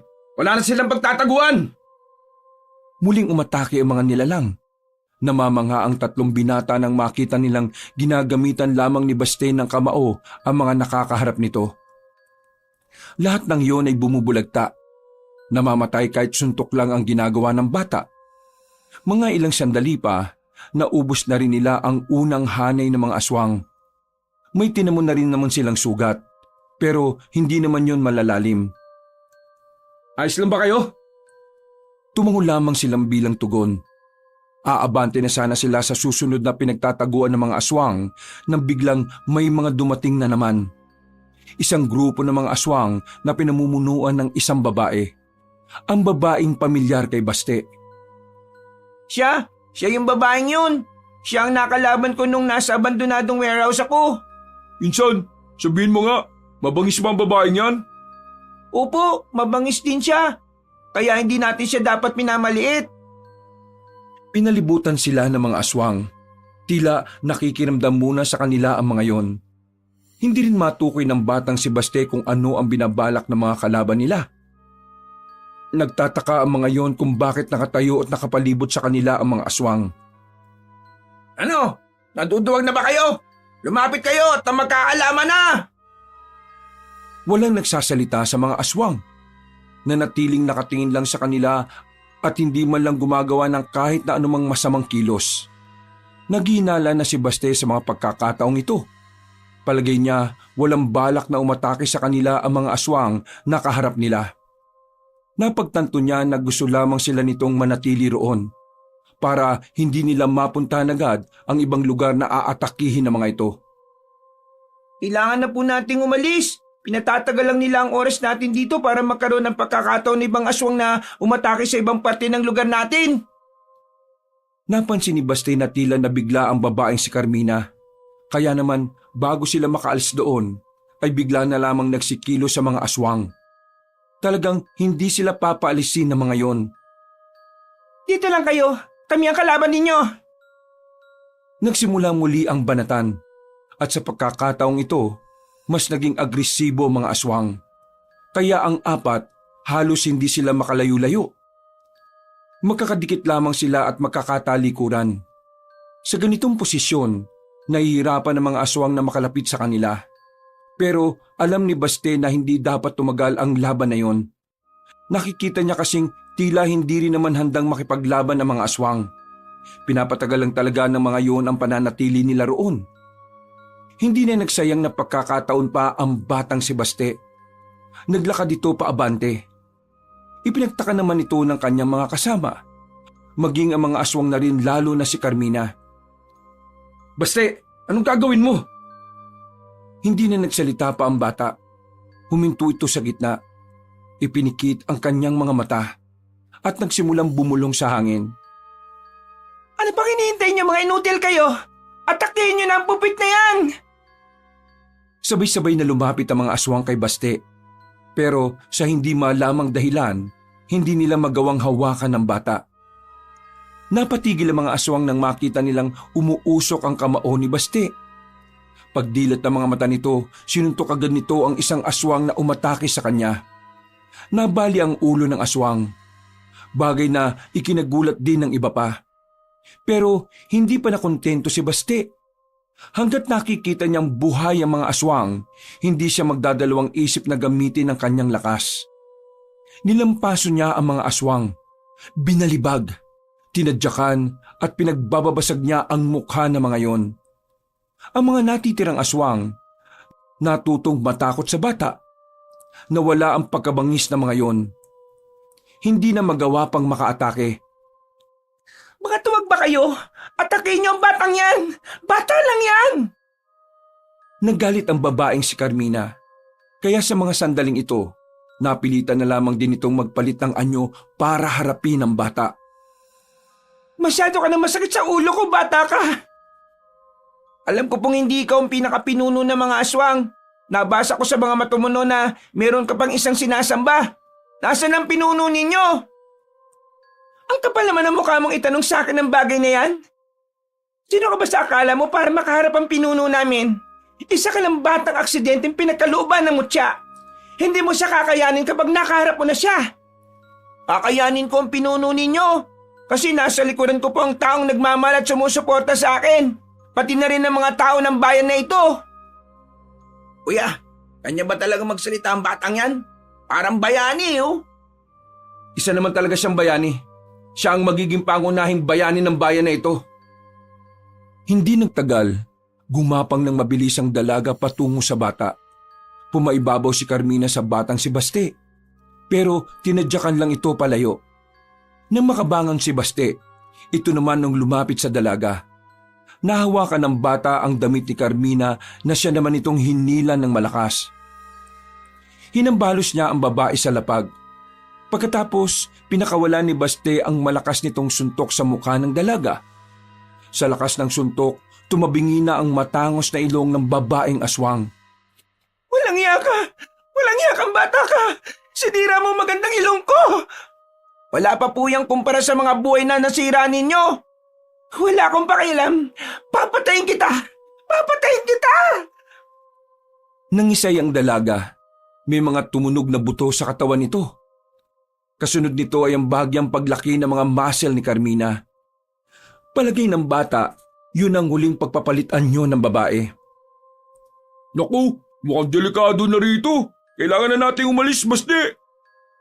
Hindi! Kakayanin ni Basti ang aswang na yan! Magtiwala tayo sa kanya! Anong kakayanin? Tingnan mo nga lumaki na ang katawan ng babae. Nararamdaman ko si Basti. Wala siyang nararamdaman kahit na anong takot. Kailangan nating ibigay ang tiwala natin sa kanya sa puntong ito. Uy, Basti! Sigurado ka bang ayos ka lang dyan? Ayos lang po ako dito! Huwag niyo po akong intindihin! Hindi po ako mapapahamak dito! Papatayin kita! Papatayin kita! Binukana ni Carmina ang malapad nitong pakpak. Lumipad dito sa ere at saka umatake. Nagawa nitong kalmutin ang bata pero daplis lang. Hindi yun ininda ni Baste. Sa halip, tila mas lalo pang ginanahan ng bata na makipagsabayan sa kaharap na aswang. Papatayin kita! Magbabayad ka sa akin! Hindi mo magagawa yan! Hindi mo ako kakayanin! Ayos natuto ng magyabang ang batang to Sa muling pag-atake ng babaeng aswang, muling umusok ang kamao ng batang si Baste. Nagawa niya makailag. Nang makakuha ng tamang pagkakataon, mabilis niyang hinagupit ng suntok ang aswang sa braso. Lumagutok ang buto nito. Lumaylay ang braso ni Carmina at hindi na maigalaw. Pero hindi pa rin natatapos ang lahat. Muling sinuntok ng bata ang babae sa kabilang braso. Hindi na rin yun magamit pa ni Carmina. Walang iya ka talagang bata ka! Hindi na nito natapos ang sasabihin ng makatanggap na rin ito ng suntok sa panga. Naiba ang forma ng panga ng dalaga sa lakas ng pagkakasuntok. Hindi na ito makapagsalita, pero patuloy pa rin ito sa pagiging agresibo na parabang wala lang nangyari. Kaya naman hindi na rin nagpatumpik-tumpik pa at sinundan niya ito ulit ng maraming suntok ang mukha ng dalaga. Nang hindi na ito umatake, inipon niya naman ang lahat ng kanyang lakas sa kanyang kaliwang kamao. Mabilis siyang lumapit kay Carmina at saka pinakawala ng huli nitong hagupit.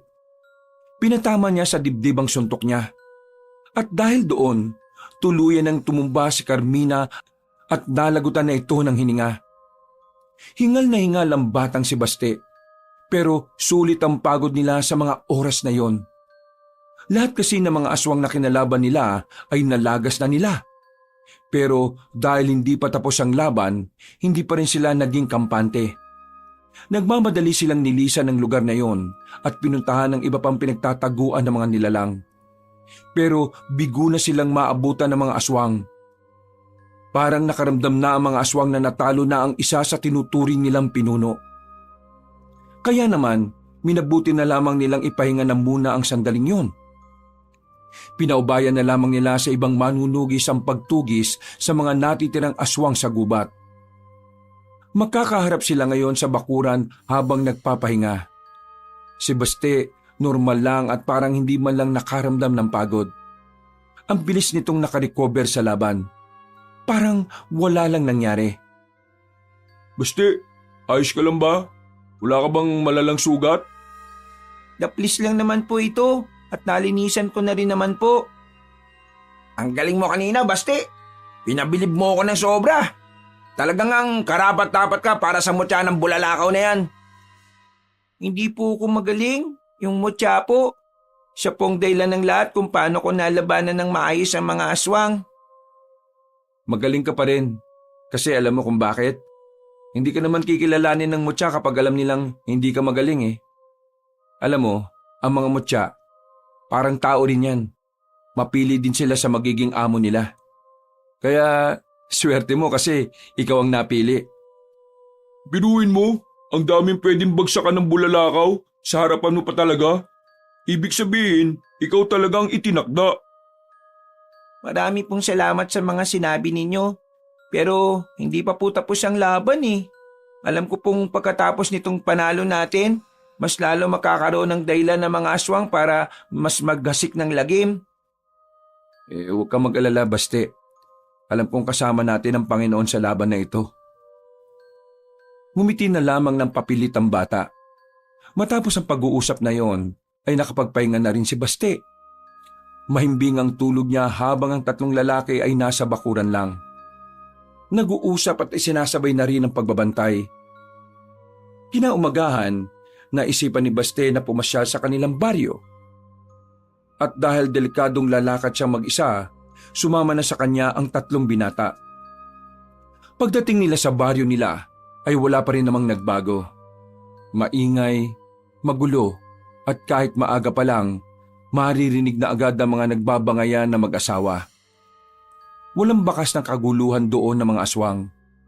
Kaya palagay ni Baste, hindi pa nadadalo ng mga aswang ang kanilang baryo. Alam ko na, kaya mo gusto pumunta rito dahil gusto mong malaman kung nasa maayos lang na kalagayan si Tiyo. Pambira ka naman bata ka. Naging malupit na nga sa iyo yung taong yun. Bakit nag-aalala ka pa sa demonyong yun? Dapat nga, maunang kainin ng aswang yung siraulong matanda na yun Kuya Waldo, kahit na ano pa man ang ginawa sa akin ni Tiyo, hindi naman may kakailan na dahil din sa kanya kaya pa ako buhay ngayon. Bakit? Dahil sa mga tira-tirang pagkain na pinapakain niya sa'yo? Parang ginagawa ka nga niyang aso sa mga pagkain na binibigay niya sa'yo Gusto ko lang magpaalam kay Tiyo, kaya gusto kong makita na nasa maayos siyang kalagayan. Waldo, hayaan natin siyang maramdaman kung anong gusto niyang maramdaman. Huwag natin pilitin si Baste na magalit sa tiyuhin niyo kung talagang napakabukal ng kalooban niya. Pero may tama naman si Waldo Ano pang punto kung magiging mabait ka sa taong lumapastangan sa'yo? Wala tayong magagawa. Sincero palagi ang kalooban ng mga bata Kaya hindi natin pwedeng sisihin si Baste kung ganun ang tingin niya sa sitwasyon. Hayaan natin siyang maintindihan at matutunan niya ang mga bagay-bagay. Tumigil sila sa paglalakad nang marating na rin nila ang tapat ng bahay ni Mang Erning. Nakabukas naman ang gate na yari sa Palotsina. Kaya pumasok na kagad sila. Unang lumapit si Baste sa pintuan. Pero hindi pa man sila nakakapasok sa bahay, nakita nilang lumabas na ang matandang si Erning. Umuubo-ubo ito at kitang-kitang nangihina ito. Malaki na rin ang ipinayat ni Mang Erning kahit na ilang araw pa lang namang hindi nakikita si Baste. Nagtataka ang mga mata ni Mang Erning na nakatingin sa kanila. Kinuha nito bigla ang nakasandal na bakal na tubo sa gilid. Ano? Nagsama ka pa talaga ng mga tao? Bakit? Papabugbog mo ba ako sa mga yan? Tiyo, umalma ka nga. Yang kagad ng reaksyon mo palibasa gawain mo Isa ka pa! Siguro, ikaw ang nag-udyok dito kay Baste na magsumbong sa inyo, ano? Sira ulo ka rin talaga Ang alam mo siguro hindi ko alam ang ginagawa mo sa buhay ba? Tiyo, hindi po ako nagpunta dito para gantihan kayo sa lahat ng ginawa niyo sa aking hindi maganda. Nandito lang po ako para alamin ang kalagayan ninyo. Uy, ano? Dahil nakita mo na ang kalagayan ko, magiging masaya ka na ba? Eto na ako, inuubo, nangihina, may sakit. Pakiramdam ko nga malapit na ako mamatay O ano, magiging masaya ka na ba kasi ganito na sinapit ko? Kinakarma na ako. Simulan niyo ng magdiwang. Sa lahat po ng tao, ay yung unang nakakaalam na hindi ko kayang gawin ang mga sinasabi ninyo. Kahit na kailan, hindi ko hiniling na mapahamak po kayo. At kahit na sinasaktan niyo po ako, minamaltrato, hindi ko kailanman inisip na sana karmahin po kayo. Gusto ko lang namang malaman na ayos kayo. Kasi kahit na wala akong maalalang masayang alaala kasama ka, iniintindi ko pa rin ang kalagayan po ninyo. Natameme ang matandang si Erning. Tila bigla itong natauhan sa pinagsasasabi ng batang si Baste. Pagpapaalam na po ako sa inyo. Marami pong salamat sa pagpapatira niyo sa akin. Alagaan niyo po ang sarili niyo At kung sakaling magkaroon ng kaguluhan, magtago po kayo sa silong ng bahay. Heh, siguro, niloloko mo lang ako, no? Kunwari, nagbabait-baitan ka tapos may gagawin kayo masama sa akin. Manimik ka na nga, matanda ka. Tigas din talaga ng pagmumukha mo, no? Nagagawa mo pa talaga mag-isip ng mga ganyan kahit na ikaw naman na may kasalanan sa kanya? Anong klaseng kaluluwa ba meron ka? Pambira ka talaga, Tio Erning. Ahayaan mo na lang bang mamatay ka na ganyan pa rin ang ugali mo? Mawalang galang na po pero sana matuto po kayong tumanaw ng utang na loob. Dahil sa murang edad ni Baste, wala siyang ibang inisip kundi ang mapakain kayo. Tapos, hanggang sa huli niyong pagkikita, ganyan kayo. Gusto niyo sapakin ko po kayo. Kuya, sabi mo kanina kalma. Tapos ikaw tong nakaalboruto dyan. Nagpupupo-po ka dyan tapos sasapakin mo naman. Paano? Ngayon lang kasi ako nakakita ng ganitong klase ng tao Sige po, magpapaalam na po kami. Dumaan lang po kami dito para sabihin ko sa inyo ang pamamaalam ko. Palagi niyo pong ingatan ng sarili niyo ha. At sana tigilan niyo na ang pagsusugal at pagbibisyo. Nauna nang naglakad si Baste palabas ng bakuran. Sumunod na lamang din ang tatlo sa bata. Noong mga sandaling yon, gumaan na ang pakiramdam ni Baste. Kahit na alam niyang malabong humingi ng tawad ng matanda sa kanya, ang mahalaga na lamang sa kanya ay napatawad na niya ito. Tunay ngang busilak ang kalooban ni Baste. Isang bagay na mas lalong nagustuhan sa kanya ng mutya ng bulalakaw. Ang pagkakaroon niya ng bukal na kalooban ang siyang mas lalong nagpapalakas ng kanyang mutya. Matapos ang madramang sandali, tumigil na muna sila sa isang karinderya. Sakto namang nakapagdala ng pera si Tommy kaya kumain na muna sila roon. Habang kumakain, naririnig nila ang pinag-uusapan ng mga kalalakihan sa kabilang lamesa. Ayon sa mga yon, may isang grupo na naman ng mga manunugis ang tinirada ng mga aswang. Kuya, wala bang ibang paraan para malaman natin ang susunod na galaw ng mga aswang? Hindi ko rin alam kung meron. Traidor kasi mga kilos nila Inuuna nila mga walang kalaban-laban. At kapag yun din naman ang pinrotektahan natin, ang aatakihin naman nila yung mga manunugis. Kaya kong malaman kung saan po sila nagkukuta. Pero kakailanganin ko ng mas malakas na katawan para magawa yun. Mas malakas na katawan? Pwede ka siguro uminom ng energy drink, mga isang kahon. Huy, raulo ka ba? Di namatay ang pinsan mo. Mag-isip-isip ka nga. Hindi naman pwede sa bata yung sinasabi mo Parang nagbibiro lang Uy, seryoso tayo ngayon, Waldo. Sasamantalahin ko na po yung pagkakataon. Mag-iinsayo ko na mag-iinsayo para mas lumakas po yung katawan ko. Pagkatapos nilang kumain ay umalis na rin sila sa baryong yon. Bumalik sila sa bahay ni Tommy. At sa pagkakataong ito, isang masamang balita na naman ang narinig nila. Nagtindigan ng balahibo ni Tommy nang malaman na ang mga kasamahan niya nalagas na mga aswang noong gabi. Ang tatanga naman kasi ng mga kasamaan mo Alam naman nilang may mga aswang na sa mga baryo. Nakagawa pa talaga nilang mag-inom ng alak. Yun ang nakaabot na kwento sa kanila mula sa kakilala ni Tommy. Inis na inis si Arnel. Ayaw na ayaw niya kasi talaga ng taong tatanga-tanga. Tama lang pala talaga na umalis ka sa kanila, Teacher Tommy. Mga mukhang hindi naman pala sila nag-iisip Nagpapadala po sila ng mensahe. Ang mga pagpaslang pong ginagawa nila nagpapaiwatig na hindi nila tayo uurungan. Nararamdaman ko po, gumagawa na ng sariling akbang ang kanilang pinuno. At yun po, ang kailangan nating pagandaan. Wala nang sapat na panahon ng batang si Baste para makapag-ensayo ng maraming araw. Kaya naman kinabukasan ay puspusan na agad ang kanyang pagsasanay.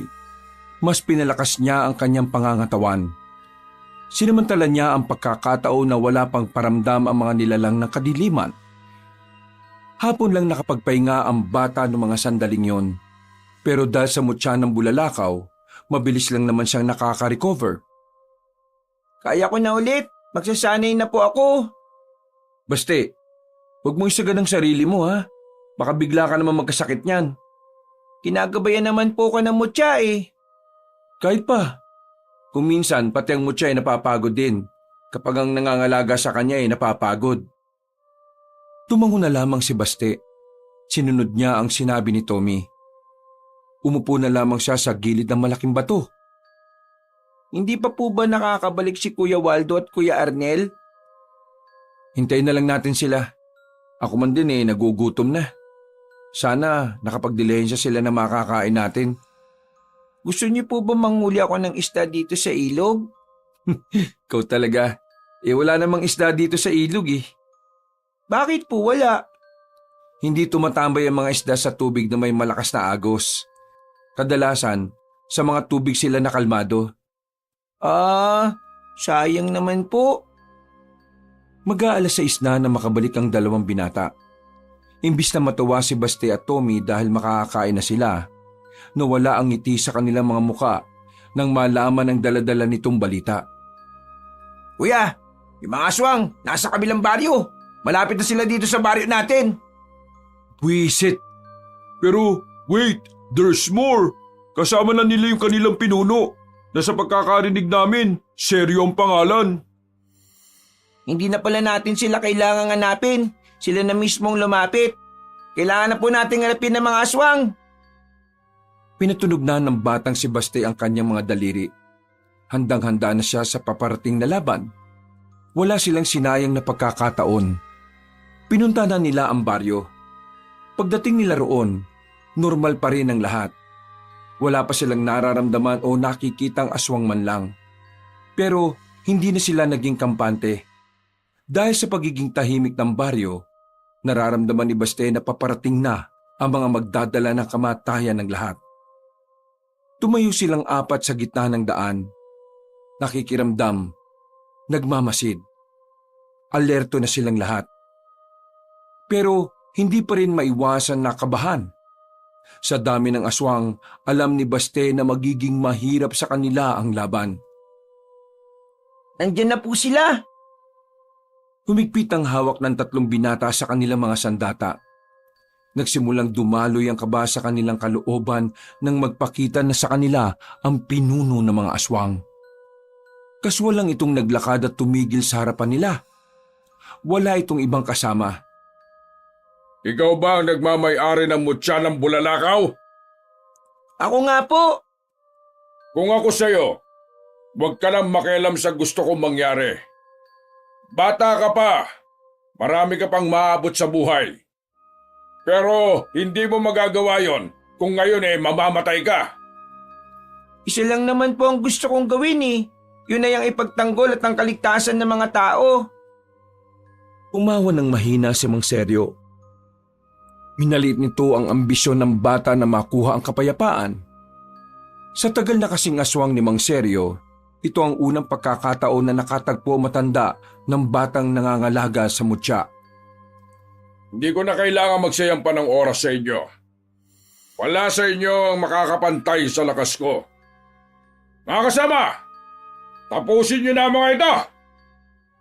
Nagsilabasan ng mga aswang na nagtatago lang pala sa gilid-gilid. Unang kita pa lang ni Baste. Ramdam niya kaagad na hindi tatagal sa laban ng mga kasama niya. Hindi naman sa wala siyang tiwala. Ang tumatakbo sa isipan niya ang realidad na kahit kailan hindi mananalo ang kaunting bilang sa mas nakakarami. Bakit hindi mo na lang ako subukan? Para malaman natin kung talagang hindi ako papantay sa lakas nyo. Aba, gusto mo ba talagang masubukan ang pinakamalakas na aswang? Wala naman pong mawawala kung susubukan nyo, di ba? Maliban na lang kung matatalo ka. Talaga pong mawawala. Talagang yumayabang nitong pinsan ko ah. Tinanggal na matandang si Seryo ang damit niya. Nakita nila ang katawan nitong kahit kulubot na ay punong-puno ng mga tato. Sige, pagbibigyan kita. Pero wag mo akong sisisihin kapag namatay ka. Wala pong makikialam ha. Kaming dalawa lang ang maglalaban. Baste, sigurado ka ba sa sinasabi mo? Pabayaan mo siya, kuya. May paraan siyang naisip. Gusto niya kalabanin mag-isang matandang yan para kahit na papaano hindi agad tayo maubos. Huwag kayong mag-alalang tatlo. Kapag napas lang ko ang batang ito, kayo naman ang isusunod ko. Hindi na nagsalita pa si Baste. Inihanda na rin niya ang kanyang sarili. Naramdaman na lang niyang dumadaloy na sa kanyang buong sistema ang kapangyarihan ng mutya. Umatras na sila Tommy. Magkaharap na rin ang bata at ang matanda. Hindi na nagsayang ng pagkakataon ng batang si Baste. Buong puwersa niyang nilapitan si Mang Seryo. Hindi na namalayan na matanda ang kanyang paglapit. Kaya naman nagawa na niya itong suntukin sa muka. Tumunog ang buto sa leeg na matanda. Tumabingi ang ulo nito. Pero parang wala lang nangyari. Binalik lang ulit ni Mang Seryo sa dati ang leeg nito. Ha? Pambira! Nabali ang leg tapos ginanon lang? Akabit ka agad? Kagaya ng inaasahan ko, hindi siya basta-basta. Tunay ngang malakas ka, bata! Ang kaso nga lang, masyado ka pang hilaw. Ngayon, ako naman! Nag-iba ang kulay ng mga mata ng matandang aswang. Nagkaroon din ito ng ugat sa muka. Sa isang iglap lang, nasa harapan na ito ng bata. Tinakman ni Mang Seryo sa kwelyo ang bata. Binalibag nito ang bata sa pader ng bahay. Hindi pa man nakakabangon si Baste ay sumunod agad ito. Dinakma naman ito sa buhok si Baste. Sapilitang inangat sa ere at saka sinampal ng malakas sa muka. Hindi ako pumapatol sa bata. Pero dahil masyado kang makulit, ipapatikim ko sa iyo ngayon ang pagkairita ko sa iyo. Hindi niyo ako masisindak. Sanay na akong binubugbog na matanda. Kaya normal na lang sa akin to. Hinawakan ni Baste ang kamay ni Mang Seryo. Hinigpitan niya ang pagkakahawak hanggang sa mabitiwan siya nito. Hindi siya nagsayang ng oras. Lumundag siya sa harapan ni Mang Seryo at saka tinusok nito ang mata na matanda. Pagkakataon na sana niya para makagawa ng pag-atake, pero nagulat sila habang hawak lang ni Mang Seryo ang kanyang kamao. Kahit nakapikit ang matandang aswang, wala pa rin umuubra sa taktika ng bata. Alam mo ba na mga aswang ay kayang makipaglaban kahit walang nakikita? Kung hindi mo alam, ngayon alam mo na! Isang malakas na suntok ang pinakawalan ni Mang Seryo sa maliit na katawan ni Baste. Tumilapo ng bata sa harapan ng tatlong binata. Kita nilang dumurana ng dugo si Baste. Kaya naman pumorma na rin silang tatlo. Batid nilang hindi sila mananalo kay Mang Seryo. Pero wala na silang magagawa. Kailangan nilang kumilos para kay Baste. Magsitabi kayo! Wala naman akong pakialam sa inyo eh. Ang batang yan lang ang gusto kong makalaban.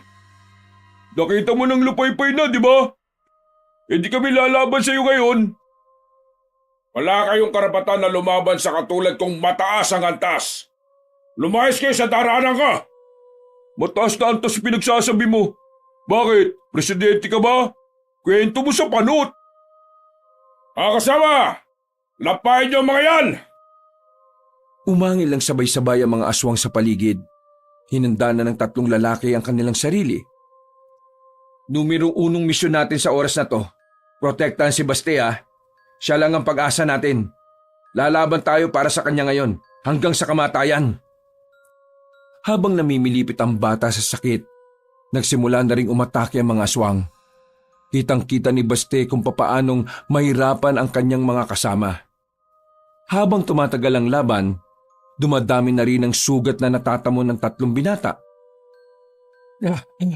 Walang panghinaan ng loob. Marami na tayo napapaslang sa kanila. Ngayon pa ba tayo susuko? Hanggang kamatayan na to! Hindi ako papayag na mamatay ng dahil lang sa mga mokong na to. Tanggapin niyo na lang na ang inyong kinatatayuan ngayon ay siyang magiging libingan ninyo. Muling nakipaglaban ng tatlo. May mga tinatamaan pa rin naman sila. Pero dahil nga sa dami ng sabay-sabay na lumalapit sa kanila, nasusugatan din sila ng mga aswang. Lumipas lang ang ilang minuto, nanlalambot na rin sila Tommy. Kaunting-kaunti na lang ay matatalo na rin sila. Hindi na nila alam ang gagawin. Tila ba binubuhos na lang nila ang natitira nilang lakas. Kaya ba? Kaya ko ba? Ako rin, kaya ko ba? Mas lalo naman ako. Kahit hirap na nilang igalaw ang kanilang mga kamay, hindi mararamdaman sa tinig ng tatlo ang pagsuko. Mas lalo pang nag-aalab ang kanilang katapangan para protektahan ang bata. Nasa mga sandaling yun ay namimilipit pa rin. Nakita ni Baste na malapit na rin bumagsak sila Tommy. Gustuhin niya mang tumayo pero mas lalo lang sumasakit ang buo niyang katawan. Kapangyarihan ng mutya ng bulalakaw, tulungan mo po kami. Matapos sabihin ni Baste ang mga salitang yon, bigla na lamang kumulog ng malakas. Naramdaman niyang nag-iinit ang bato na nasa tagiliran niya. Saktong pagdilat, tumama yun sa bato. Nakaramdam na matinding kuryente ang bata.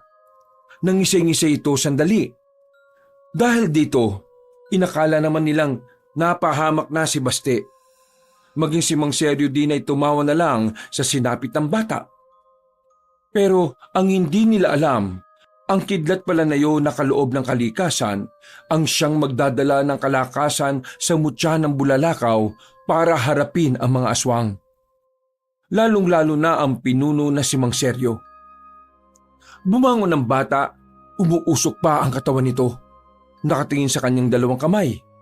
Tila nahihiwagaan na siya at tila namamangha sa kanyang nararamdaman. Ito na. Diyos ko, maraming salamat sa tulong ng minamahal mong kalikasan. Huminga ng malalim si Baste.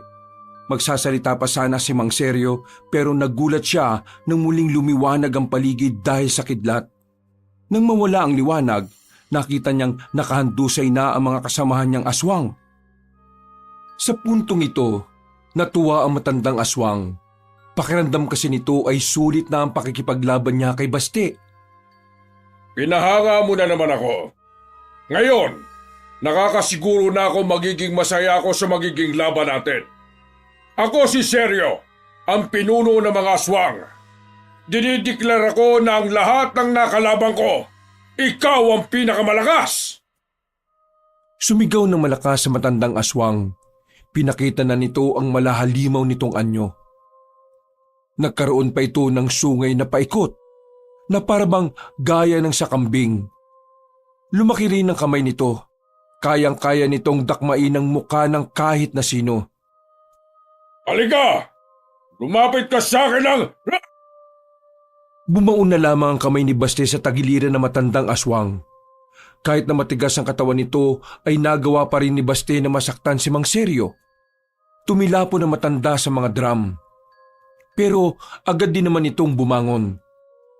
Dahil sa pagkainsulto, ang matanda na mismo ang kusang umatake kay Baste. Sinuntok nito si Baste at tinamaan naman ito. Tumansik ang bata sa silong ng isang bahay. Lumapit doon si Mang Seryo pero nagulat na lamang siya nang maramdamang nasa likod na si Baste. Huli na nang lumingon siya dahil isang malakas na suntok na naman ang tumama. Halos hindi makahinga si Mang Seryo sa lakas ng suntok ni Baste. Ibang-iba na ang bata sa mga sandaling yon. Parang hindi na ito bata sa sobra nitong lakas at bilis. Buwisit na bubwit to ah! Sinong daga ba ang nagluwal sa iyo sa mundong ito? Napaka... Aray! Muling tumilapon ang pinuno ng mga aswang. Pero agad naman yung sinundan ng bata. Pinagsusuntok niya yon sa muka hanggang sa halos hindi na ito makilala.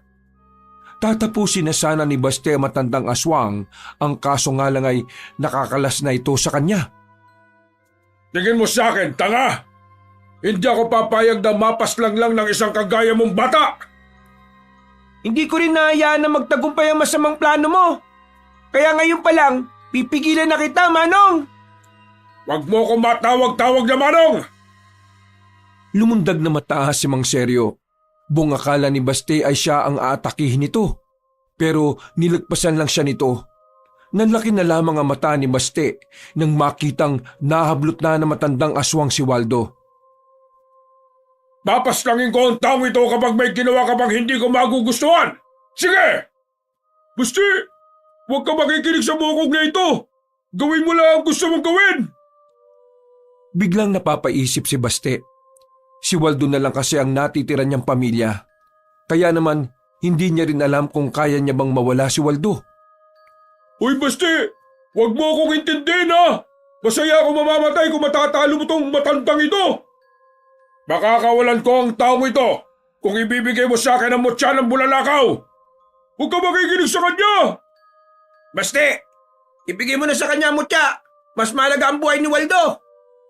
Naririnig mo ba sinasabi mo, Arnel? O baka bingi kang siraulo ka? Kapag nakuha niya ang mutya, wala na rin magagawa si Baste. Pero kapag ikaw namatay, wala rin kami magagawa. Huwag ka na mag-inarte, no? Ito lang ang pagkakataon na magiging mahalaga ang buhay mo. Ibig sabihin, buong buhay ko walang halaga ang buhay ko. Ikaw nagsabi niyan, ha? Hindi ako. Nakapag-desisyon na po ako. Ibibigay ko na ang mutya. Ano? Nabubuang ka na yata? Hayaan na natin si Baste. Desisyon niya yan eh. Isa ka pa? Ibibigay ko ang mutya. Ihagis ko sa harapan mo pero kasabay nun, pakakawalan mo si Kuya Waldo. Yan! Ganyan nga! Madali ka naman palang kausap, bata ka eh! Parang dinukot ni Baste ang tipak ng bulalakaw sa kanyang tagiliran. Nang makita yun ni Mang Seryo ay tila nagningning ang mga mata nito. Batid na matandang aswang na kapag nakuha na niya ang mutya, malabo na siyang matalo ni Baste. Inihagis ni Baste ang mutya sa tapat na parang hindi man lang nagdalawang isip.